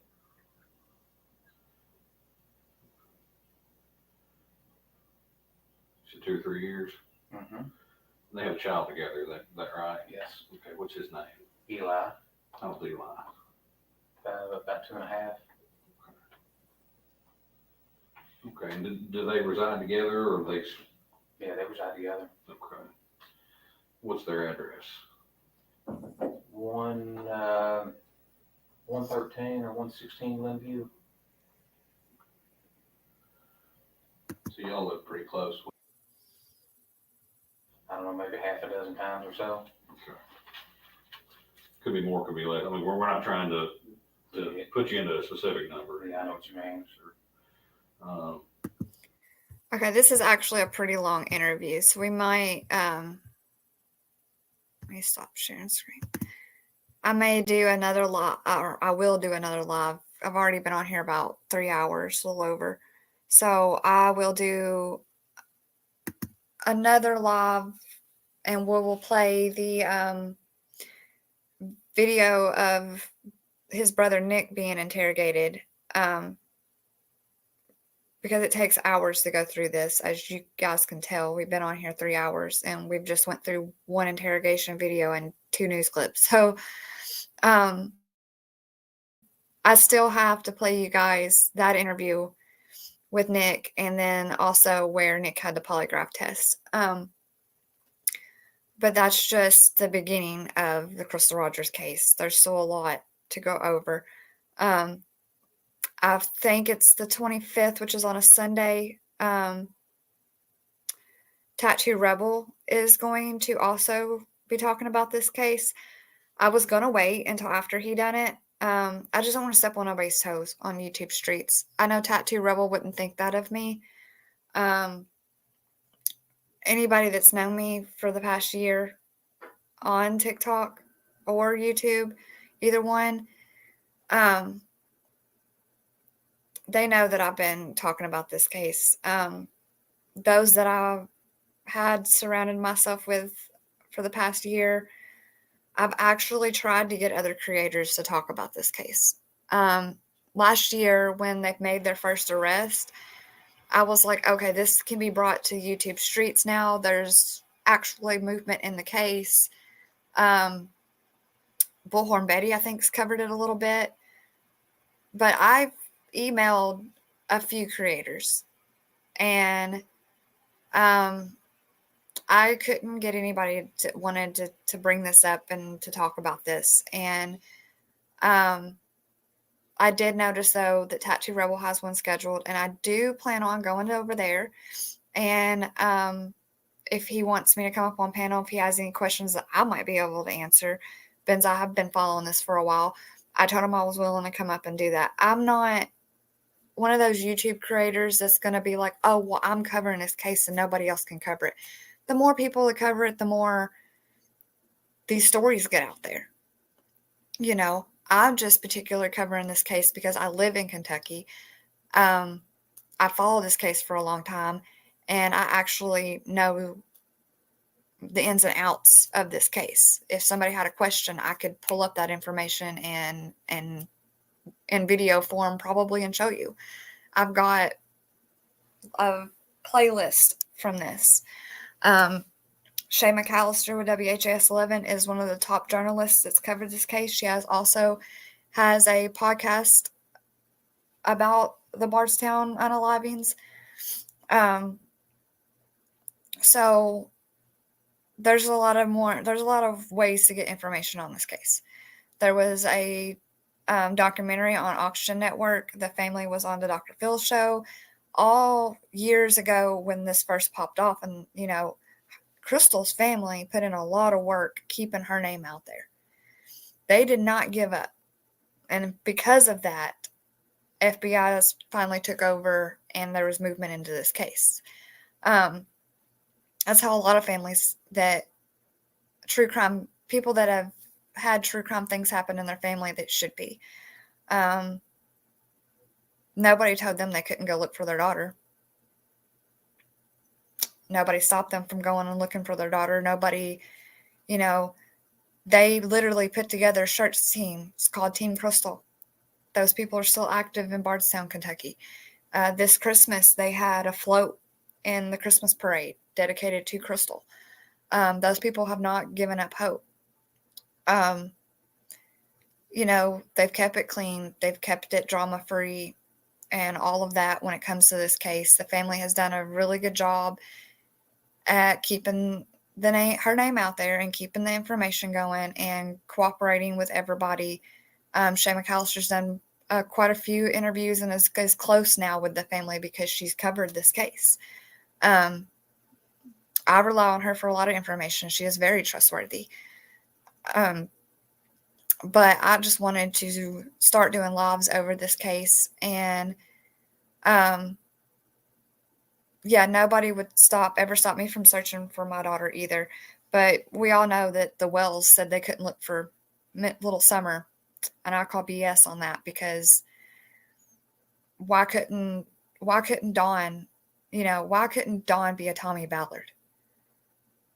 Not to bring Summer's name up because I don't cover Summer, but that's what frustrates me is because now that I'm on YouTube for the past year and I've been watching other cases and other cases people are talking about, this case stayed fresh in my mind. And I'm like, things don't make no sense because especially when I was listening to the Summer Wells stuff, I was like, that none of that Dawn Wells stuff, none of Candace Wells stuff, none of that makes any sense to me because I have a pillar of a family, that I've watched for years never give up hope looking for their daughter.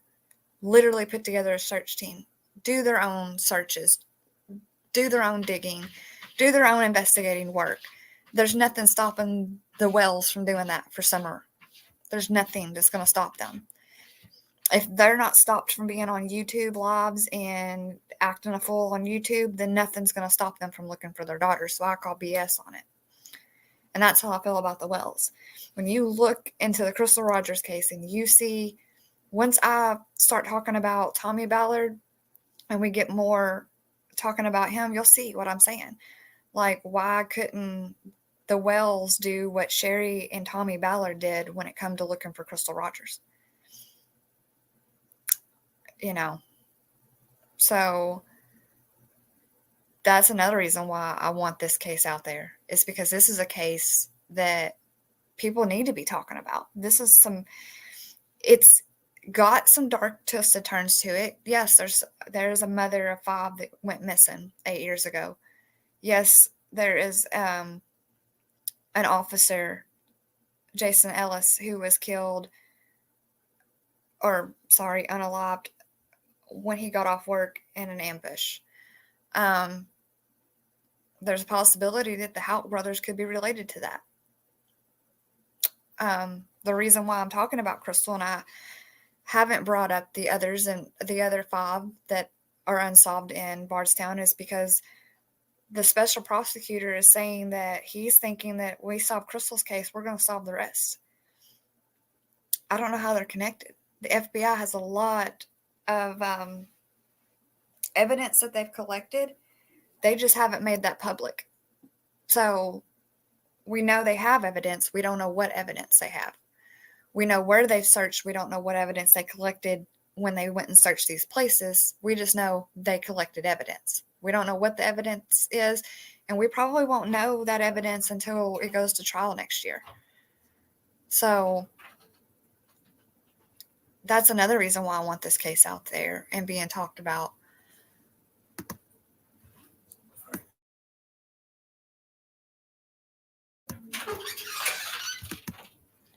But I think this is a good case for YouTubers to cover. I mean, I'm just starting out channel. I'm small. I've had 4 or 5 people in here all night. I'm sure others will watch the replay because there could be other people live and they could be watching that. But I hope they'll watch the replay and then maybe they'll get more involved the next time I go live about this, because I really want to talk about it with people. I really want to hear other people's opinions and their thoughts on this, because for 8 years, I've just had me and my old man have talked about it, but I'd like to hear other people's opinions and their thoughts and see if you guys agree with me or don't agree with me or whatever. I just think this is a case that needs to be out there on YouTube. It needs to be talked about. These cases involve adults and 1 child. But Jason Ellis we'll get into later. Once I get some of the Crystal Rogers stuff out here, I'll bring up Jason and we'll discuss what happened to Jason, and we'll go over the location of all of that. And then with the Netherlands, the mother and daughter, there's not a lot of info out on that, but I will give the info I have on that as well. I don't know if the Netherlands are connected to Jason Ellis and Tommy and Crystal. Not the special prosecutor. There's a special prosecutor, Shane Young, and he is on the Crystal Rogers, Tommy Ballard, and Jason Ellis case. He's investigating those 3. He's not investigating the Netherlands. I think it's being investigated locally, maybe. I'm not 100% sure. I will check on that the next time I go live. I'll have that information. But I just want this case out there. I think it needs to be out there. I'm glad that Rebel's going to cover it too. I'm glad that Bullhorn Betty has also touched on it. Of course, there's always disappointments in life, and I was disappointed that some people I was close to who have true crime channels didn't want to pick up the case when I had all of the information already saved in my computer. I didn't have a channel, and I was willing to give them a case that they could do a lot of lives with, because there's a lot of information to cover. They didn't want to. So I've branched off by myself, started my own YouTube channel, and I'm going to talk about the case. Some nights we might play games over here. Once I get enough followers and enough people actually participating in my lives, we might do some fun stuff over here. But for now, I'm going to talk about the Crystal Roger case because it's something that I can talk about. It's something I can actually do a 3 or 4 hour live over and not just sit here and try to figure out what to talk about. I appreciate everybody that did come over and stop by, anybody that's hit the like button, anybody that stopped by and subscribed. I appreciate all of them. I think I have a little over 50 some subscribers, not a lot. I know other creators have over 100 and more, but I'm just starting out, and I appreciate every single one that has followed me and subscribed and liked any of my videos. I will get better at doing lives. It's all a learning process for me, but I'm going to do another live. I don't know. I'll try to schedule it again. I work during the week, so at night I can't be on YouTube live because I'll be at work. I clean for a living as well, night shift and day shift. Night shift, I have a contract job where I clean a doctor's office every night for 3 hours. except Saturday and Sunday because they're closed. And then during the week, during the day, I have a couple of houses that I clean during the day. So I have a life outside of YouTube. Unfortunately, I have to go and leave my house and make money to pay the bills. But I enjoy cleaning.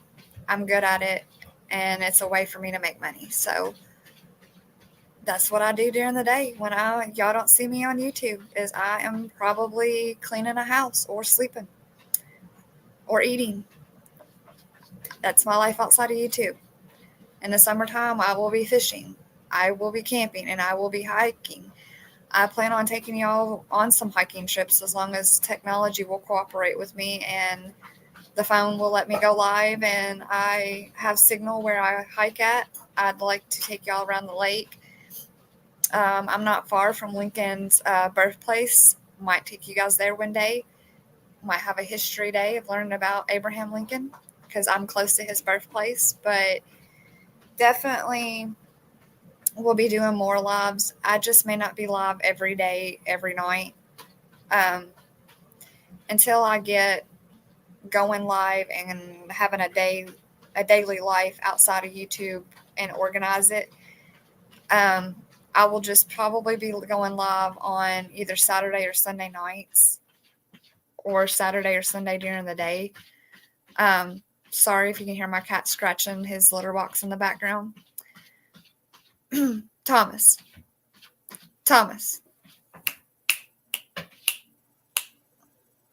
Thank you. But as for now, I do the best I can doing these lives for you guys. And I'm going to get off here for the night. I may jump over and say hi to Rose. I think she's live. And probably next weekend, unless somehow I have time during the week to go live, we will go over Nick Houck. And we'll go over his interrogation videos and his lie detector tests. And you'll get to meet the notorious Nick Houck and find out what he's about. So that is all. Thank you guys for stopping by, and I will see you guys on the next live. Don't forget to hit the like button and subscribe if you haven't already. Thank you guys.